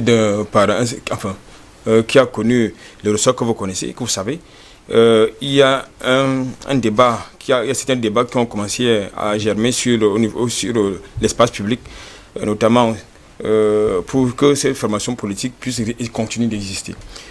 Je voudrais quand même indiquer, c'est une digression, pour indiquer que l'ignorance ou la méconnaissance de la loi ne vous absout pas de la sanction de la loi. Parce que tout à l'heure, lorsque j'écoute mes cours panélistes, j'ai le sentiment qu'on doit pouvoir être indulgent vis-à-vis des gens qui sont ignorants de la loi. Or, moi je vois des gens qui dépensent beaucoup d'argent pour aller s'acheter dans les bars, pour acheter de la boisson, pour offrir des pots aux gens, mais ils ne sont pas capables d'aller vous acheter un livre, notamment la loi fondamentale, en tout cas tout le texte juridique, pour justement pour se cultiver. Alors, la faute à qui? D'abord, la faute à ces gens-là, parce que j'ai le droit, je n'ai pas envie d'attendre que monsieur Yam vienne m'expliquer la loi selon sa perception de cette loi-là, ou bien selon ses ressorts. Non, je dois pouvoir, là où je n'ai pas la compréhension de la loi, je m'adresse à un spécialiste du droit. Ça, c'est d'un des deux. Et puis, tout à l'heure, il en parlait notamment de la personne qui doit... Est-ce que le citoyen lambda est capable de saisir, notamment le président de l'Assemblée nationale, à l'effet de constater la vacance du pouvoir. Je pense que nous avons des représentants à l'Assemblée nationale et au Sénat. Si vous avez un souci, vous allez vous adresser représentants du peuple, les députés. Tout à fait. Oui. Vous adressez à ces représentants-là qui, eux, ils ont notre mandat pour le faire. Ceci étant, pour répondre de manière pratique à votre question, je voudrais indiquer une chose. Tout à l'heure, le grand frère Parfait Ndom l'a souligné, ce qui n'est pas prévu par la loi peut faire jurisprudence. Oui. Parce que tout compte fait. Est-ce que dans le schéma du Burundi peut arriver au Cameroun? Je veux dire, le casting là, ça peut arriver chez nous. C'est possible. Mais sauf que chez nous, nous avons quand même les vice-présidences, notamment à l'Assemblée nationale, nous avons au Sénat. Si d'aventure, ce que je ne souhaite pas à qui que ce soit, il arrive que l'un des présidents puisse casser la pipe, il y a le vice-président qui va assurer n'est-ce pas, la continuité. Donc, je pense que le débat sur le gré à gré, ça me pose un problème parce que d'abord au niveau de la perception et la compréhension, c'est d'autant que lorsqu'on parle de gré à gré, ça suppose que nous sommes dans une monarchie. C'est-à-dire le président de la République, nous ne sommes plus dans une république, ça veut dire que le président de la République va décider, monsieur Yam ou monsieur Aïssi pour être désormais... Restons sur le cas de son fils. Parce que quand on parle de guerre dans tous les cas, la constitution, en l'état actuel, ne prévoit pas de dauphinat, en tout cas de monarchie. Notre constitution a des ressorts républicains. Ça, c'est important de le préciser. Maintenant, vous savez, il y a des gens qui ont l'habitude de verser dans ce que vous avez l'habitude d'appeler les flying flyers. C'est-à-dire que lorsqu'il y a une problématique qui va émerger, tout de suite, on vous crée une autre information qui va détruire. Une fausse information. Oui. Parce que les mécanismes de dévolution du pouvoir, c'est vrai que c'est un peu unique, mais ça a été réglé. C'est réglé carrément dans notre constitution. C'est réglé. Et je pense que dans une déclaration qui date de 2004, le président de la République avait réglé cette question avant qu'elle se pose. À tout moment, ça dit que c'était lors d'une interview à France 24, je crois, où il indiquait justement précisément que le Cameroun n'est pas une monarchie. Il l'a bien dit. Que le Cameroun n'est pas une monarchie. Donc ça veut dire que parler de dauphinat dans le cadre du Cameroun, c'est inapproprié. Absolument inapproprié. Je ne voudrais pas rejoindre l'homme politique, le grand frère Parfait Ndom, mais parce que le débat que nous tenons ce matin a des ressorts absolument juridiques. Même si, non, c'est un débat qui est juridique, même si ça a des ressorts politiques. Donc je pense, à mon sens, que évoquer justement la vacance du pouvoir, c'est une très bonne chose, il faut y penser. Oui. Mais ce qui est aussi important, c'est que tout à l'heure dans mon coup de gueule, j'évoquais un problème en filigrane. Chaque Camerounais doit pouvoir connaître la loi et ses droits. C'est la première chose, et c'est de la responsabilité, pas seulement des médias, c'est de la responsabilité, parce que la tendance à tout renvoyer au gouvernement, c'est aussi de la responsabilité des partis politiques, n'est-ce pas? De vulgariser la connaissance et la compréhension de des textes juridiques qui fondent, n'est-ce pas, la régulation de la cité. Ce n'est pas que l'affaire des intellectuels, ce n'est pas que l'affaire, n'est-ce pas, des médias que nous sommes. Non. Je pense que combien de Camerounais, faites une enquête de sondage, combien de Camerounais ont dans leur maison, par exemple, le code pénal, le code civil ou bien la loi fondamentale? Personne. Si vous faites une enquête de sondage, vous serez très surpris. Mais ils sont sur les réseaux sociaux, ils sont des juristes chevronnés. Moi, je pense que de ce point de vue, nous pouvons peut-être dénoncer, en tout cas, il n'y a aucune loi qui est parfaite. Il n'y a pas de loi parfaite. Chaque loi s'adapte. Chaque loi est perfective. Mais je pense que, et puis quand vous faites une loi, il faut éviter que cette loi soit il faut que la loi soit impersonnelle. C'est-à-dire que vous soyez là ou pas du tout, que cette loi s'applique et s'impose à tout le monde et dans chaque situation. Il ne faut pas créer une loi taillée sur mesure. Non. Je pense que est-ce que la vacance du pouvoir, la constatation de la vacance du pouvoir était aussi une réalité? Je pense que la réponse se trouve dans les textes fondamentaux. Docteur Yam, mythe ou réalité, jusqu'à preuve de contraire, on pourra dire que ça se retrouve justement dans la constitution du Cameroun ou alors que ces constitutions ont été taillées sur mesure? Non, je pense pas. Je crois que quand on regarde la façon dont la loi a été, la loi fondamentale est rédigée, c'est pas vraiment taillé sur... Enfin, tout au moins cette partie-là. Oui. Cette partie n'est pas taillée sur mesure. Pourtant, certaines personnes peuvent penser que la constitution camerounaise est taillée sur mesure. Je ne parle pas de la constitution, je parle des dispositions sur la vacance du pouvoir. Oui. Parce que là, vous connaissez mon point de vue sur la constitution camerounaise, je vous ai toujours dit qu'elle est de niveau moyen. Maintenant, sur quelque chose de précis, qui est la vacance du pouvoir, je crois que là, on a fait un effort d'être le plus impersonnel possible, de s'assurer de la cohérence institutionnelle du pays. Oui. Ce que je peux dire, mais je vais le dire en prenant pour prétexte ce qui se passe justement au Burundi. Le Burundi a répondu à la question. Au Burundi, qu'est-ce qu'ils ont fait? Eh bien, ils se sont dit, c'est tout simple. Nous avons une cour constitutionnelle. Donc, en cas de vide juridique, à qui on s'adresse?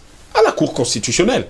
Donc, ce que les parlementaires ont fait, c'est qu'ils ont saisi la cour constitutionnelle pour répondre justement à la question de savoir, faut-il organiser de nouvelles élections ou peut-on constater une vacance de pouvoir et organiser de nouvelles élections, ou faudrait-il plutôt dire qu'en fait, il n'y a pas de vacance du pouvoir?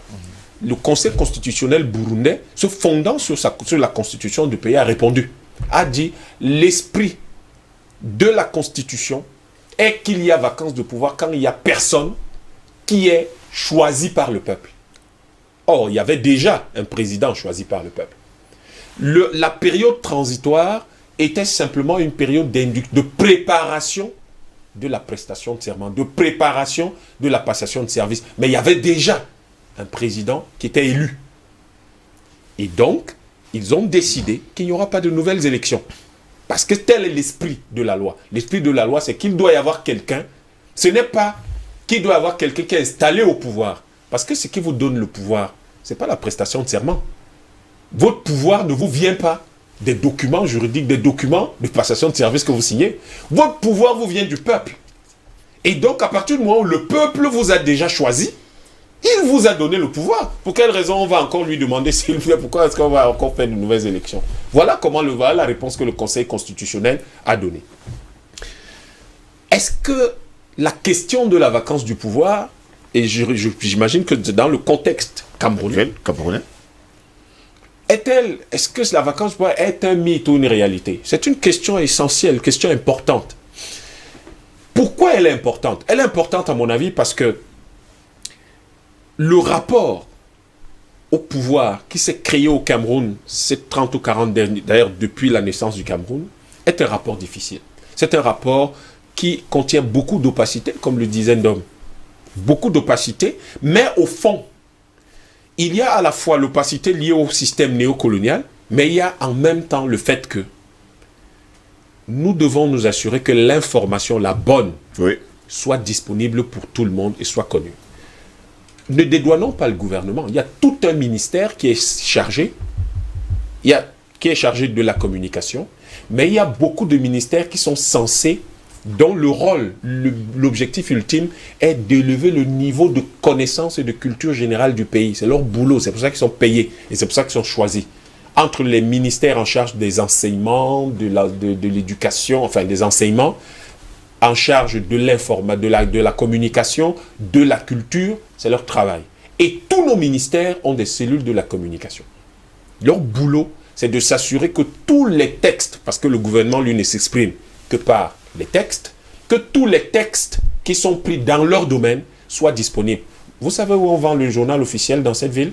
Vous êtes journaliste, mais vous êtes sûr que la plupart des gens savent. On vend ça où? On trouve ça où? On ne sait même pas. Vous avez le sentiment... Ça se trouve à quoi? Vous le connaissez moins là aussi localisé. Ça se trouve juste à côté de l'ancien cinéma. On parle moi, je le sais. Okay. Moi, je le sais. Mais je vous demande... Les populations, est-ce qu'elles le savent? Quand vous passez là... Attendez. Quand vous passez dans la rue, est-ce que vous avez même simplement une plaque qui vous dit qu'on vend le journal officiel ici?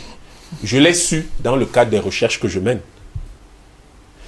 Donc, la vérité est que il ne faut pas dédouaner le gouvernement. Non, je ne sais pas dédouaner. Non, j'arrive à quelque chose. Laissez-moi finir. Comment se fait-il... Non, permettez, je vais vous donner la parole. Comment se fait-il que le citoyen lambda...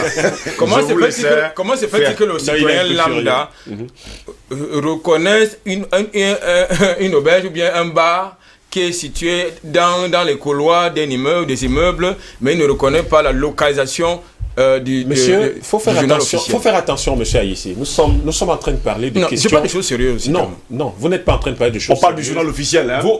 Nous sommes, non, pas seulement. En réalité, c'est un prétexte. Allez, Pour parler de manière générale Oui. de la responsabilité du gouvernement. Ndom a raison. La responsabilité du gouvernement. Monsieur, mais vous savez, vous imaginez ce qu'on appelle la Constitution? Vous imaginez ce qu'on appelle le rapport que vous et moi, nous avons à l'État? Ce rapport est basé sur un contrat qu'on appelle le contrat social, le contrat de constitution de notre pays, de notre État. C'est ça qui nous lie à l'État. C'est ça qui nous lie à ce quelque chose qui est l'État, tout en faisant de nous les membres de cet État. Et cela signifie quoi? Nous avons délégué à la puissance publique nos forces personnelles, nos ambitions personnelles, pour que la puissance publique satisfasse ses ambitions, fasse ce qu'il faut. Monsieur, chaque fois que vous allez dire que parce que moi, Yambin Timba, je m'en veux boire une bière. Bon, ben, je ne consomme pas d'alcool, désolé pour ceux qui en vendent. Que moi, Yambin Timba, parce que je m'en veux boire une bière et que je n'ai pas acheté la Constitution, je suis en tort, vous avez tort, vous. Parce que le devoir, la raison pour laquelle l'État existe, c'est de s'assurer constitutionnellement, c'est la Constitution qui le dit, c'est de s'assurer que toutes les informations, tous les décrets, toutes les lois qui sont pris, tous les textes arrêtés, adoptés, promulgués par le gouvernement, je suis censé les obtenir chez moi. C'est pour ça qu'il existe un journal officiel. L'insertion dans le journal officiel signifie quoi? Signifie que l'État s'assure que cette information est disponible pour tous les citoyens. Parce que qu'est-ce qui fait de nous des citoyens à la bourse de l'espace public? C'est la disponibilité de l'information. Qui rend l'information disponible? Ce n'est pas à moi d'aller la chercher. Vous parlez de l'auberge. L'auberge s'assure que je connaisse qu'elle existe. L'auberge, le vendeur de boissons s'assure que je sache que sa bière existe. Monsieur, tant que l'État continuera à croire qu'il n'a pas d'obligation en matière d'information, alors qu'il y a tout un ministère de la communication, l'État se trompe. Et sur ce plan-là, constitutionnellement, l'État a l'obligation, je ne dis pas seulement le devoir, l'obligation de s'assurer que chaque citoyen, chaque fois qu'il y a un texte pris par un démembrement de l'État, que chaque citoyen que cela concerne soit informé chez lui. Parce que quand il a fallu aller voter, on n'est pas allé voter à Yaoundé. On n'est pas allé chercher le journal officiel à Akwa. Parce que ceux qui vivent à Yassa ne connaissent pas forcément à Akwa. On est allé voter dans son petit coin. Et c'est ça, la constitution de la République, monsieur. Maintenant, vous pouvez dire que pour des raisons de culture personnelle, les gens doivent quand même, ou que, compte tenu de la situation actuelle, les gens doivent faire des efforts personnels. Je suis d'accord. Mais je vous assure, de la même manière que l'État s'organise pour aller, quand il y a des élections, dans le moindre hameau, dans le moindre village, pour solliciter des suffrages, là, c'est parce qu'ils ont besoin de quelque chose, les responsables. Mais la Constitution les oblige à m'informer de tout ce qu'ils font. Parce que si ces gens ne me rendent pas compte, C'est moi le peuple en plus. c'est moi le peuple, c'est moi leur employeur. Oui. Ils ont donc l'obligation de me rendre compte. C'est-à-dire, chaque fois qu'une disposition est prise, de venir m'en parler. C'est ça la Constitution de la République. Et la vacance du pouvoir dont on parle aujourd'hui, dans notre pays, en fait, c'est un débat politique. Ce n'est pas un débat juridique. Sur le plan juridique, on sait ce qu'il y a à faire et ceux qui ont initié ce débat savent ce qu'il y a à faire. La chose qui est gênante et qui est même grave Oui. dans le débat sur la vacance du pouvoir, c'est les menaces qui accompagnent cette question-là. Dans un État, nul n'a le droit de menacer. Les seules personnes habilitées à menacer, mais d'une menace qui est un rappel, ce sont les autorités. Quand elles ont, dans le cadre de l'exécution de la loi, quand elles ont traversé la première étape, qui est l'étape de l'éducation, de la sensibilisation et de l'éducation, elles peuvent donc pouvoir passer à la deuxième étape, qui est celle de la sanction. À ce moment-là, elles peuvent faire des rappels qu'on pourrait assimiler à des menaces. Si vous ne dégagez pas la route, comme on vous a donné 3 mois, vous ne dégagez pas le trottoir pour que les gens puissent garer normalement, on va venir enlever votre kiosque. Ça, il n'y a que les autorités qui ont le droit. Nul n'a le droit dans une république de menacer qui que ce soit. Pourquoi? Parce que nous avons aliéné notre force violence physique, nous avons aliéné notre propre projection dans le cadre du contrat social. La seule question de fond qu'il faut questionner, c'est de savoir est-ce que ce contrat social va dans le sens des attentes du peuple, va dans le sens de la liberté, de la défense de la liberté du peuple, va dans le sens de s'assurer justement, et l'une des libertés fondamentales, c'est la liberté de savoir, la liberté d'information. Et cette information, qui doit donner l'exemple? C'est le gouvernement. Allons-y rapidement pour permettre à répondre au docteur Yambin avant que je passe la parole à la patiente Parfum d'Homme. Oui, c'est pas un réquisitoire pour le moment entre le docteur Yambin et moi, non. Je voudrais quand même recadrer certaines choses. Je ne suis pas en train dans mon propos de, n'est-ce pas, de dédouaner le gouvernement. Nous avons... Non, du tout. Okay. La preuve, c'est que j'aime toujours prendre les éléments factuels. Il y a un peu plus de 15 ans, dans le cadre de la campagne de vulgarisation du nouveau code de procédure pénale, l'actuel ministre de la Justice, garde des Sceaux, avait fait le tour du Cameroun pour la vulgarisation de ce code de procédure pénale dont l'implémentation devait être réappropriée par les autorités compétentes. Ça n'a jamais été fait. Ça n'a jamais été fait. Il s'agit de la même chose pour ce qui concerne la vulgarisation des textes juridiques, notamment pour ce qui concerne la loi fondamentale. Parce que lorsque nous parlons de l'État, nous sommes dans un espace.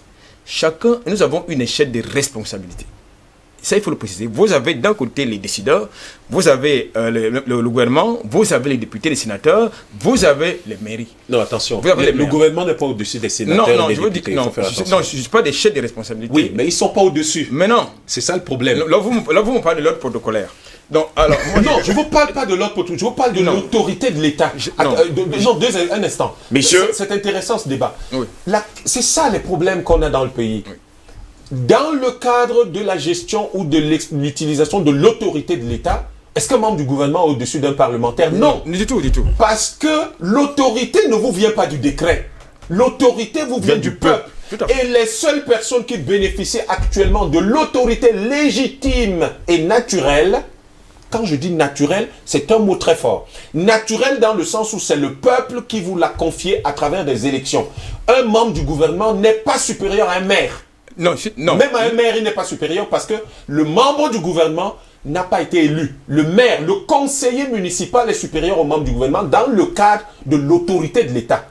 Maintenant, dans le cadre du pouvoir exécutif qui finalement coordonne la vie de l'État, à ce niveau-là, d'un point de vue fonctionnel, purement fonctionnel, pas protocolaire, ni moins encore constitutionnel, messieurs, le membre du gouvernement va passer avant. Donc il faut faire attention. Bon, on laisse Albert Latola ici terminer. Oui. J'étais dans le dire que là, je ne peux pas être d'accord avec mon frère Yam. Oui. Qu'il voudrait absoudre la responsabilité des citoyens lambda. Parce qu'il attend. Vous savez, parce que tout compte fait. Oui. J'ai intérêt à connaître les lois de la République pour deux choses. La première, je dois pouvoir connaître mes droits. Si vous attendez que ceux qui vous gouvernent viennent vous expliquer vos droits, vous allez tout le temps être victime de l'injustice. Ils passeraient leur temps dans les Ça c'est important.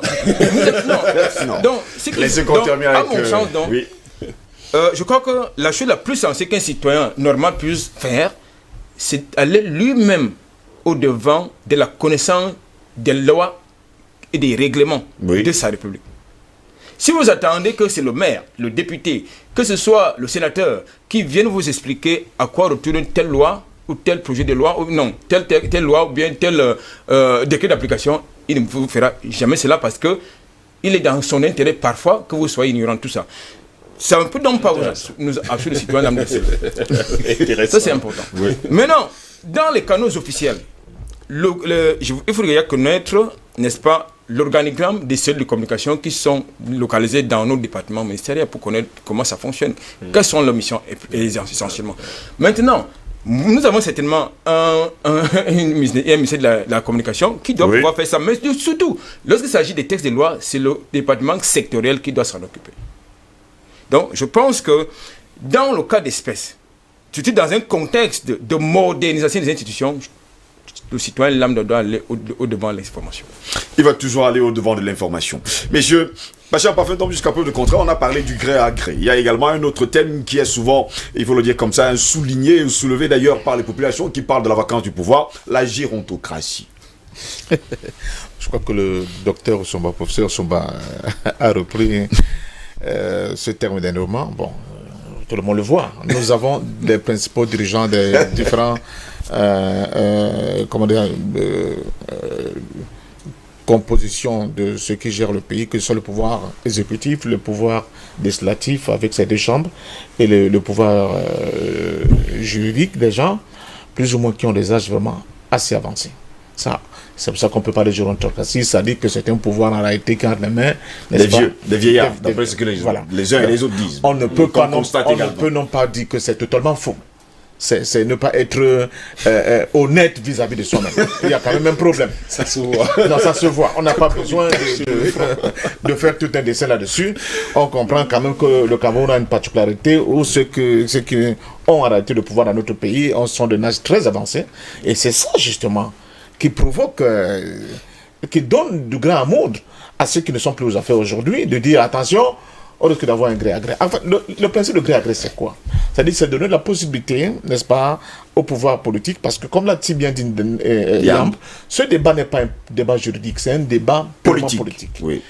C'est donner la possibilité à ceux qui sont aux affaires pour le moment d'organiser une alternance rotative en leur milieu, mais dans leur esprit, sans tenir compte justement de la Constitution. Or, je vous ai parlé premièrement de ce qui s'est passé en 2008. Avec cette modification de la Constitution qui va faire sauter un verrou qui limitait le mandat du chef de l'État. Malheureusement, ceux qui crient beaucoup aujourd'hui, soit dans l'opposition, étaient aux affaires. Et ont participé justement à la rédaction. Au niveau de la philosophie, de la composition, de la rédaction, et aussi de la défense. N'est-ce pas? Parce que nous sommes dans la rue pour dire le contraire. Pour dire que jamais on ne peut pas accepter cette régression. N'oublions pas que la loi qui a été votée, cette nouvelle constitution, a été le fruit de ce qui s'est passé à la tripartite après 6 mois de ville morte.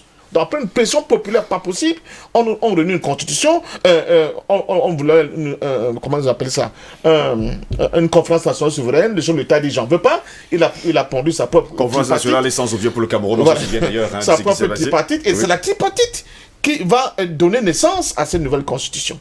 Donc ça veut dire qu'on s'est assis, selon le chef de l'État, les gens qui comptent dans le pays, ils ont réfléchi et ils ont donné la possibilité à cette constitution.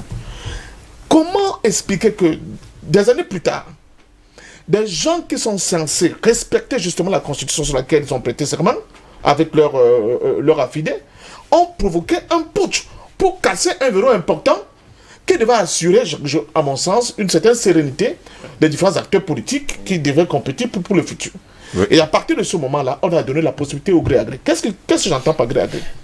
Quand vous avez les élections, comme les élections se passent au Cameroun de manière catastrophique, où nous avons un fichier électoral qui est comme il est, mais c'est un corps électoral qui est complètement, c'est-à-dire que ratiboisé par rapport aux capacités des Camerounais, n'est-ce pas, qui devaient convaincre. Quand vous avez 7 millions de personnes inscrites, alors qu'on voit qu'un pays comme le Mali, qui est moins peuplé que le Cameroun, est au-delà de 7 millions, ça pose un problème. Et quand ceux qui votent réellement, dans ces 7 millions, vous avez moins de 4 millions de votants, ça pose encore de gros problèmes. Ils ont été au courant de tout cela. Ils ont accompagné ce processus. C'est eux qui sont à la base de la possibilité de sur le terrain. Pourquoi je le dis? Parce que, vous avez une majorité obèse du parti au pouvoir à l'Assemblée. 2, au Sénat. Au niveau du Sénat, avec tout... vraiment... 30 sénateurs d'ailleurs choisis par le chef de l'État. Nommés par le chef de l'État lui-même. Et les gens l'acceptent. Vous avez au niveau de l'exécutif, quelqu'un l'a dit complètement entre les mains du chef de l'État, au niveau du pouvoir judiciaire. Il est le premier magistrat, comme on dit, il nomme le président du Conseil constitutionnel, etc. Vous attendez à quoi? Vous avez créé les conditions, justement, pour donner la possibilité à l'exécutif de faire un gré à gré. C'est au départ. C'est pour ça que quand on criait, les gens disaient, ce sont des aboyeurs, ils sont dans la rue, ils ne comprennent rien. Mais c'est au départ qu'il fallait que les gens commencent à mettre le doigt sur cette question en disant, attention, elle peut nous créer des problèmes demain. Et nous sommes maintenant en train de gérer ce problème. À mon sens, que devons-nous faire aujourd'hui pour essayer d'éviter justement que les menaces que Yamb a indiqué là ne viennent pas encore pourrir davantage le climat social et politique de notre pays. À mon sens, je pense qu'il faut que l'opposition reparte à l'abordage. C'est comme ça que j'appelle ça. En essayant de faire son mea culpa, surtout pour ceux qui ont été aux affaires, parce que beaucoup d'opposants viennent du ventre du régime, fassent leur mea culpa par rapport à ce qu'ils ont commis comme erreur, du point de vue, j'allais dire, de la programmation dans le futur, de ce que nous subissons aujourd'hui. Et deuxièmement, qu'ils acceptent d'avoir des consensus à minima. Quand vous êtes dans des démarches qui peuvent donner la possibilité, n'est-ce pas, à certains de penser que tant que je ne suis pas là, rien ne peut marcher. Conséquence, il faut absolument que ce que je dis soit pris en compte, sans tenir compte de la vie majoritaire des autres. Oui. Vous créez justement les conditions de ce faux débat qui ne dit pas son nom, mais qui en réalité essaie de mettre en avant le malaise de nos institutions, le malaise de la politique qui a accepté par les bien-pensants qui nous gouvernent aujourd'hui, mais surtout, vous mettez le doigt dans quelque chose qui est extrêmement grave, qui est le fait que on a l'impression, en fait, que les Camerounais ne sont pas maîtres de leur destin. Ils ne sont pas maîtres de leur destin, pourquoi? Parce que, contrairement à ce que disait Anatole tout à l'heure, nous sommes dans la filouterie de bout en bout. Les élections au Cameroun, c'est une grosse filouterie. La loi elle-même, je l'ai dit, Yambla a repris, vous ne pouvez pas avoir une loi, je prends l'article 66 de la Constitution, depuis 2016, qui stipule que tous les gens qui ont un mandat électif avant 96, avant et après, n'est-ce pas, leur mandature, doivent déclarer le bien. On doit voir qu'à l'entrée, le gars, il avait ceci, à la sortie, il avait ceci. Bon, mais les auditeurs politiques et économiques comme Yam peuvent venir fouiller pour vous dire que mais, il y a quand même un décalage entre le salaire que vous avez eu et ce que vous avez comme bien après, jusqu'aujourd'hui. Et n'est pas appliqué. Pourquoi? Parce que, justement, on a créé des conditions de cette forêt de loi, n'est-ce pas, des décrets d'application, de ceci, de ceci et cela, résultat de course, on tue complètement ces décrets d'application, tue même l'esprit de la loi elle-même, dès le départ. Donc voilà, donc nous sommes dans une impasse d'ordre politique et juridique, et je dis, je suis désolé, ceux qui crient le plus aujourd'hui ont été ceux-là qui ont permis d'enraciner justement ce système unique. Donc, d'où la responsabilité qui doit revenir au peuple. Quand je dis au peuple, on me dit il y a plusieurs peuples. Non, il n'y a pas plusieurs peuples. Il y a un peuple camerounais qui peut être ignorant comme moi ou ne pas savoir où se trouve le journal officiel. Moi, je ne savais pas, je suis honnête, je ne savais pas où ça se trouve. Bon, par contre, je sais où ça se trouve. À Douala, je me demandais toujours, mais cette affaire-là, c'est où? On a délocalisé de Bonanjo, ça se trouve où aujourd'hui? On n'en parle pas. Albert vous a dit qu'il sert à quoi? Oui, on dit ça serait inscrit dans le journal officiel. Tu cherches partout, mais le journal officiel, je le trouve où? Alors qu'on trouve, comme il a dit, on sait comment faire pour avoir une trottoir, une caddie, c'est facile. Vous voyez? Donc, le gouvernement a aussi la responsabilité de communiquer. Ce n'est pas parce qu'ils ont communiqué une fois. Et Anatole l'a dit, vous avez les démembrements inférieurs, n'ont pas fait le boulot. Il faut toujours qu'ils soient dans la communication en permanence pour que justement, on dit que l'enseignement, la répétition est la mère de l'enseignement. Voilà, ils ont ce rôle pédagogique. Sinon, nous sommes en plein dans une filouterie de ces décideurs de moment qui disent ah, c'est bien fait pour nous. Comme les Congolais ne savent pas ce qu'ils ont de droit, alors tant pis pour eux, nous on va continuer à rouler. N'est-ce pas? Non, ça, c'est une escroquerie politique qui dit pas son nom.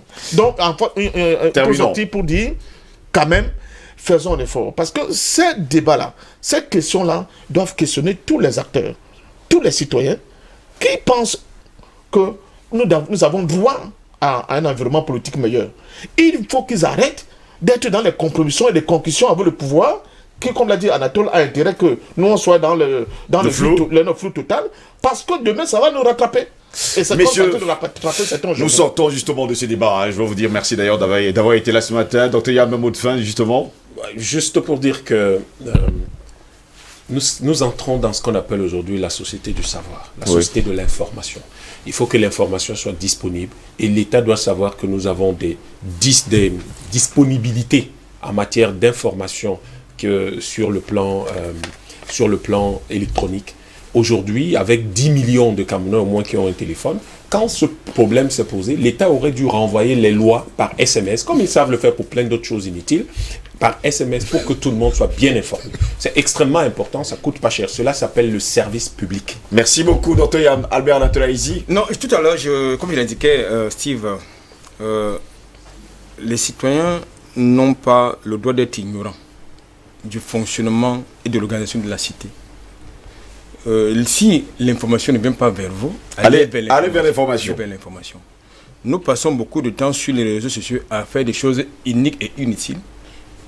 Il y a aussi le président de la République qui a un certain nombre de lois. Il y a un certain nombre de lois dont on peut s'approprier. L'argent que nous dépensons pour les biens, on peut l'utiliser pour aller dans les libérer, nous approprier des livres. Le nouveau code de procédure pénale sans oublier la Constitution. Merci également à vous, patient parfait, de même mot de fin rapidement, en quelques secondes. Je pourrais être d'accord avec Anatole, mais il ne faut pas qu'il oublie ce désamour entre les peuples et les dirigeants dans un contexte d'un pays comme le nôtre. Pourquoi? Parce que le peuple a bien vu comment, en réalité, il est le ballon, et le pouvoir, c'est un Maradona qui fait des passements de jambes, n'est-ce pas, tout le temps. D'autres tirent les pénalités. Et d'autres tirent les pénalités qui ne marquent pas. Donc, il y a quand même ce désamour. J'allais dire, c'est pas seulement un déficit de point de vue de la légitimité, mais c'est aussi un déficit du point de vue de ce contrat social, de cette confiance réciproque qui débat entre les gouvernants et les gouvernés.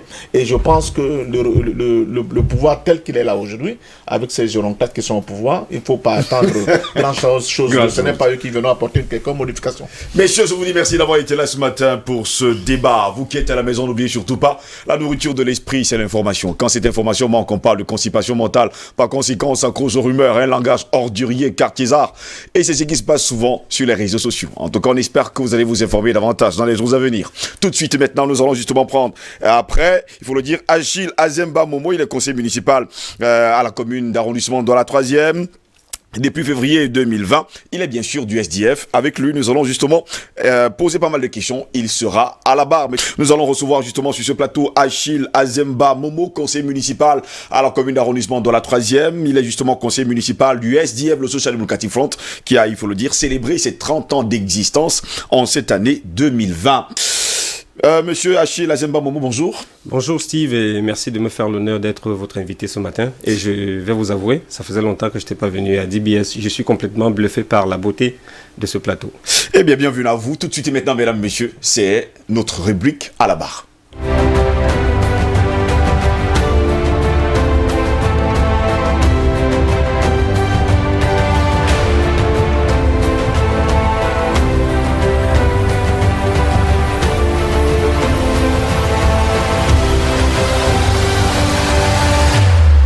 Achille Azemba Momo, vous êtes notre invité politique de ce lundi. Comment ça se passe là-bas du côté de la mairie de la 3e?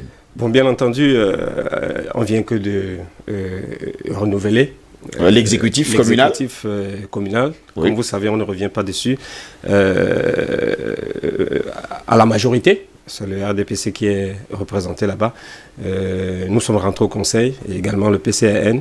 Donc, pour avoir le pool, le vrai pool, vous ferez mieux peut-être d'interroger le maire, de poser la question au maire. Le maire, il était déjà sur ce plateau, ne vous inquiétez pas, il était déjà sur ce plateau. Vous avez eu une belle occasion. Pour l'instant, je peux dire que 3 mois après, on observe, pas plus tard que dans les jours à venir, on aura une session du conseil municipal, on aura le temps d'évaluer les actions qui sont menées d'ici à là. Mais toujours est-il que sur 3 mois, c'est quand même un peu tôt pour pouvoir commencer à juger. Ouais. Il faut être objectif et surtout, quand vous voulez passer pour une personne sérieuse, il faut laisser du temps avant d'avancer. C'est l'homme politique de l'opposition qui parle ou bien c'est juste oui, en pour fait, la langue de bois? Généralement, on nous taxe un peu d'oiseaux de mauvaise augure parce que nous attirons l'attention. Oui. Mais c'est bien aussi que vous placez un discours au moment opportun. Parce que si un maire vient d'arriver, il faut quand même lui laisser la possibilité de rentrer dans les dossiers, d'organiser, de prendre connaissance de l'appareil avant de pouvoir lui demander des choses. Mais toujours est-il que la période de répit, elle ne va pas être longue. Elle va pas être longue. Pourtant, l'ancien exécutif était entre les mains du Social Democratic Front. Oui, tout à fait. Nous avons donné le meilleur de nous-mêmes. Mais l'élection étant ce qu'elle est, il y a eu un mot d'ordre de boycott d'un parti de l'opposition. Et il y a eu également un certain nombre de difficultés, notamment le code électoral et ça nous l'avons décrié avant même d'aller, parce que nous ne pensons pas que refuser d'aller est forcément une solution. Quelquefois, vous devez participer pour démontrer qu'il y a des irrégularités. Si vous n'êtes pas dans le système, si vous ne participez pas, si vous ne compétissez pas, vous ne pouvez pas avoir toute la marge de manœuvre pour dénoncer un ci ou un ça. C'est pour ça la raison pour laquelle nous sommes allés. Et parce que nous, en tant qu'exécutif SDF, nous avions un bilan à défendre. Malheureusement, le résultat est celui qu'il a été. Nous continuons de nous battre. La bataille ne fait que commencer. Le SDF a 30 ans cette année-ci, mais on a l'impression aujourd'hui que le SDF d'antan n'est plus le même SDF des années 2020 parce que la majeure partie de vos cadres sont allés dans d'autres partis politiques d'opposition. Non, je vais dire que c'est une vue de l'esprit. Oui. Parce que un cadre qui quitte une formation politique pour une autre, c'est son droit le plus absolu. Les partis politiques, à ce que je sache, ne sont pas des prisons. On y rentre quand on veut et on en sort comme on voudrait. Mais il est vrai, il y a quand même un problème de conviction qui devrait se poser parce que un politique qui va d'un parti politique à un autre, chaque jour, cette façon de se comporter peut poser un problème. Mais toujours est-il que le SDF, 30 années après, c'est 30 années de dur labeur, c'est 30 années de combat. Il faut être un malhonnête intellectuel pour ne pas reconnaître que le SDF a contribué à l'avancement de la démocratie au Cameroun, parce que ce n'était pas chose facile. C'est vrai, aujourd'hui, il y a beaucoup de facilité. Oui. Dès que vous êtes agressé dans la rue, dès que vous êtes bousculé, dès que lors d'une manifestation, vous êtes victime d'une injustice, à partir des réseaux sociaux, vous pourrez relayer. Le SDF va travailler dans des conditions extrêmement draconiennes. Seul, où il n'y avait pas de réseaux sociaux. Seuls les malhonnêtes intellectuels ne reconnaissent. Même pas les chaînes de télévision n'avaient pas pignon sur eux comme aujourd'hui. Parce que oui. Vous organisez une manifestation aujourd'hui, les injustices que vous vivez, il y a plein de médias qui peuvent relayer ça. Ça participe de montrer que vous faites quelque chose. Mais le SDF était à une période même. Les militants qui s'engageaient avaient peur parce qu'ils étaient stigmatisés, ils étaient vilipendés, ils étaient sortis des maisons nuitamment pour des destinations inconnues. Donc, 30 ans d'existence du SDF, c'est 30 ans de combat, c'est 30 ans de dur labeur, et je peux vous garantir que nous sommes sur la bonne voie. C'est vrai, certains analystes s'amusent à dire que oui, c'est vrai que le nombre d'élus est allé à reculons. C'est peut-être vrai, mais il faut aussi s'interroger sur les raisons profondes. Parce que quelquefois, on juge à partir des arguments généraux et on ne rentre pas en profondeur, on ne se met pas à la place de l'autre. Je peux vous garantir, Steve, être opposant au Cameroun n'est pas une balade de santé. Et François Soudan le disait dans un de ses éditos à Jeune Afrique, être opposant en Afrique, et plus précisément au Cameroun, n'est pas une balade de santé. Vivement, le SDF reste debout et nous continuons de nous battre, le combat continue. Justement, parlant de la balade de santé, nous allons regarder justement cette courte vidéo. Vous deviez être justement 6e adjoint à la mairie de Douala 3e. Il y a eu un imbroglio. Je vais vous faire d'ailleurs voir cette vidéo et nous allons en discuter. Activa Victor Joseph. 2e adjoint, M. Boulouane Jean. 3e adjoint, M. Toukak Rostam. 4e adjoint, M. Ndambou Vincent. 5e adjoint, Aben Épouse Sola. Et 6e adjoint, SDF. Voilà la liste. Le nom de la personne, est-ce que le gars vous les a pas de nom? Quel est le nom? Tu n'as pas validé votre nom. Moi, je dis Monsieur le Président. C'est qui le nom de la personne?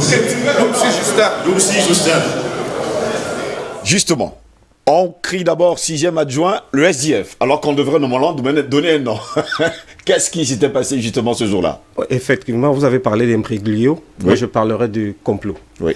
Et complot, pourquoi? Parce que, en tant que maire sortant et conseiller municipal, j'avais été investi par mon parti. Vous savez, ce sont les listes. C'est-à-dire que vous êtes candidat dans une liste de partis politiques. C'est la loi électorale qui le dit. J'ai compétit donc dans la liste SDF. Et quand vous vous engagez à être investi sur une liste, vous acceptez également les conditions que vous propose le parti politique qui vous a investi. D'où la signature d'un engagement sur l'honneur qui est une pièce à verser au dossier. Maire sortant, mais également vous deviez toujours être dans le compte des maires, justement. Effectivement, j'en viens. Donc, au sortir d'élection, le parti qui arrive en premier, c'est le RDPC, avec la majorité relative, et la loi également. Le code électoral stipule que quand un parti politique arrive en tête sans la majorité absolue, la composition de l'exécutif devrait refléter, autant que faire se peut, la composition du conseil municipal. Donc, le SDF avait droit à un poste d'adjoint au maire. Et j'ai été investi par mon parti après que les dossiers soient reçus et trié en tant que secrétaire régional. Alors, il se trouve que notre camarade, je ne sais pas si je peux encore l'appeler camarade, est allé partiser avec... Vous ne l'avez pas l'appelé camarade, pourquoi? Puisqu'il fait partie de votre parti politique, je crois. Parce qu'il nous a fait régresser en termes de crédibilité de beaucoup d'années. Et il a donné l'impression que au SDF, nous nous battions... Il n'y a pas de règle. Nous nous battions pour les postes et que c'était de l'anarchie. Et justement, les adversaires ont tout fait de sauter dessus pour dire, alors vous voyez, ce n'est que pour ça qu'ils sont là. Alors, la réalité, c'est quoi? En fait, ils parlent de quelque chose qui a existé, mais qui, en fait, un acte qui a été posé par lui. Parce que le meeting du 26, organisé à Bonaloka, c'est lui l'instigateur. C'est lui qui gère tout le sou qui est là-dedans. Et je suis combattu au départ parce que, dit-il, il est le président de la circonscription électorale, l'équivalent de l'arrondissement. Moi, je suis le secrétaire régional. Il dit que je dois m'occuper de la région, pas de son arrondissement. Je dis, OK, il n'y a pas de problème. C'est lui qui va chercher ces personnes, dit-il, militants du RDPC, et qui vont retrouver les rangs du SDF. Il voulait frapper un grand coup, dit-il. C'est lui qui orchestre l'affaire. Il les fait déshabiller, il marche dessus. Mais il arrive donc au conseil pour des raisons... Il marche sur quoi concrètement? Il marche sur les effigies, c'est-à-dire les effigies du SDF. Des militants du RDPC qu'on a déshabillés, qui rejoignent les rangs du SDF. Et qu'est-ce qu'il fait donc? Il arrive au conseil municipal... Vous donnez le nom, hein, vous inquiétez pas. Il arrive donc au conseil municipal, il devient un pyromane, sapeur-pompier. C'est lui qui crie au feu, alors que c'est lui qui a mis le feu. Alors du coup, comme c'était un complot savamment organisé avec un certain nombre de ses copains au RDPC, ils croient me sanctionner, alors qu'en fait, ils sont en train d'encenser celui qu'ils auraient dû sanctionner. C'est de ça qu'il est question. Je reparle de ça parce que j'ai du respect pour vous, j'ai du respect pour les téléspectateurs. Ceux qui vous ont également voté. Qui m'ont élu, qui m'ont fait confiance. C'est pour eux que je donne cette explication parce que pour moi... Donc le complot n'est pas venu d'un autre parti politique, le complot est venu de votre propre parti politique. Non, le complot est venu d'un autre parti politique. Mais avec la complicité de notre camarade, parce que si le diable n'entre pas chez vous, seul, hein, il faut bien quelqu'un pour l'aider à la maison. Il faut quelqu'un pour l'aider à vous rentrer. Et c'est un peu ce qui s'est passé. On va regarder cette autre vidéo. Tout à fait. Je pense que ça, c'est un conseil de plein droit. Et il ne doit parler ici que celui qui est conseiller. Monsieur le préfet, vous me permettez d'aller au fond de ma pensée. Permettez-moi. Monsieur le préfet, je suis le président du SDF de la 3e. Et c'est moi qui assume tout au SDF. Permettez-moi les mots que je vais utiliser. Je suis victime du fait, je vais m'excuser après pour mes mots. Je suis victime du fait que le 26 janvier, quand M. Jean-Michel Ninche marchait sur les habits du SDF, voulait brûler les habits du LDPC, je me suis opposé. M. Azembaki est venu avec le feu, l'allumette. Je me suis opposé farouchement à ça. Aujourd'hui, il veut se venger sur moi par rapport à ça. C'est moi. L'administration ne reconnaît que M. Justin comme représentant du SDF jusqu'à la commission communale. Monsieur le préfet, n'acceptez pas que celui qui vous a insulté, qui a marché sur le président, c'est un bien public. Quand quelqu'un qui a profané sa mémoire vient aujourd'hui à nous parler, vous ne comprenez pas que le monde est à l'envers. Quand il veut nous crucifier, il vient vers vous. Voilà encore une autre image, hein, sûrement, il faut le dire, de votre camarade qui ose déclarer que, justement, lorsque Jean-Michel Ninche a marché sur le tissu du RDPC, vous avez les allumettes, justement, pour mettre sur ce tissu. Avant de répondre à la question, c'est vous qui posez la question sur ce plateau, mais quand vous l'écoutez, vous avez l'impression que c'était militant du SDF, moi pas. Pour dire vrai, c'était une cérémonie courue. Oui. Parce que nous avions prévu un meeting dans cette localité qui avait été interdit par le sous-préfet. Nous avons saisi l'occasion du lancement de la campagne pour y revenir. Donc, même vos reporters étaient sur les lieux. Sur les lieux. Je n'ai jamais été de près ou de loin. Moi, je dis ça pour la postérité. Ce n'est pas que j'ai envie de me défendre pour un X ou pour un Y. Quand je pose un acte, je l'assume. Il n'a jamais été question. C'est lui, ce monsieur. Et quand il parle, j'ai l'impression de tomber dans lui. Le problème, c'est qu'il vous accuse. Oui, c'est une accusation. Je dis, c'était pas dans une cachette. On était en En plein public, on se rappelle d'ailleurs. Donc vous pouvez poser la question, vous êtes journaliste, et je respecte vos compétences, vous pouvez poser la question, même à vos collaborateurs qui ont couvert cet événement. Oui. Et il parle de marcher avec le feu. Je ne fume pas. Vous n'aviez pas les allumettes en tout cas. Je n'ai pas les allumettes, ni de près ou de loin. Et il y a d'autres images qui sont là, qui peuvent mieux vous édifier. Je vous rappelle que je ne suis pas là pour me justifier, mais je pense que le peuple a le droit de savoir. Et il n'en est rien. Il est d'ailleurs acclamé, il est acclamé par bien sûr, et là vos opposants, il faut le préciser, j'ai pu constater la naïveté des militants du RDPC qui peuvent se faire qui se croient très intelligents, mais peuvent se faire embobiner du tic au tac. Sur le RDPC, vous êtes dans votre parti politique. Un problème de positionnement, quelqu'un les embarque et ils croient me sanctionner alors qu'ils sont en train d'encenser celui qu'ils auraient dû sanctionner. Aujourd'hui, qu'est-ce qu'on peut vous souhaiter? Je pense que le combat continue. Ma vie ne s'arrêtait pas à un poste d'adjoint au maire. Pourquoi je ne serai pas le prochain maire de la commune d'arrondissement de Douala 3e. Et c'est la raison pour laquelle, plus que jamais, cette action m'a poussé à me déterminer. Je suis sur le terrain. Est-ce que c'est cette action, justement, et ces propos qui ont fait en sorte que vous ne soyez plus, justement, adjoint au maire, 6e adjoint au maire à Douala 3e? Oui, en fait, parce que, étant investi par mon parti, et quand il sort cette boutarde, le préfet du Vouri, briefé par son collaborateur, celui de la préfectorale de Douala 3e, lui souffle à l'oreille qu'il fait partie des gens que nous ne voulons pas voir parce que il est proche de Nietzsche. Jean-Michel Nietzsche. Pour votre gouverne, Jean-Michel Nietzsche, honorable Jean-Michel Nietzsche, est le président régional.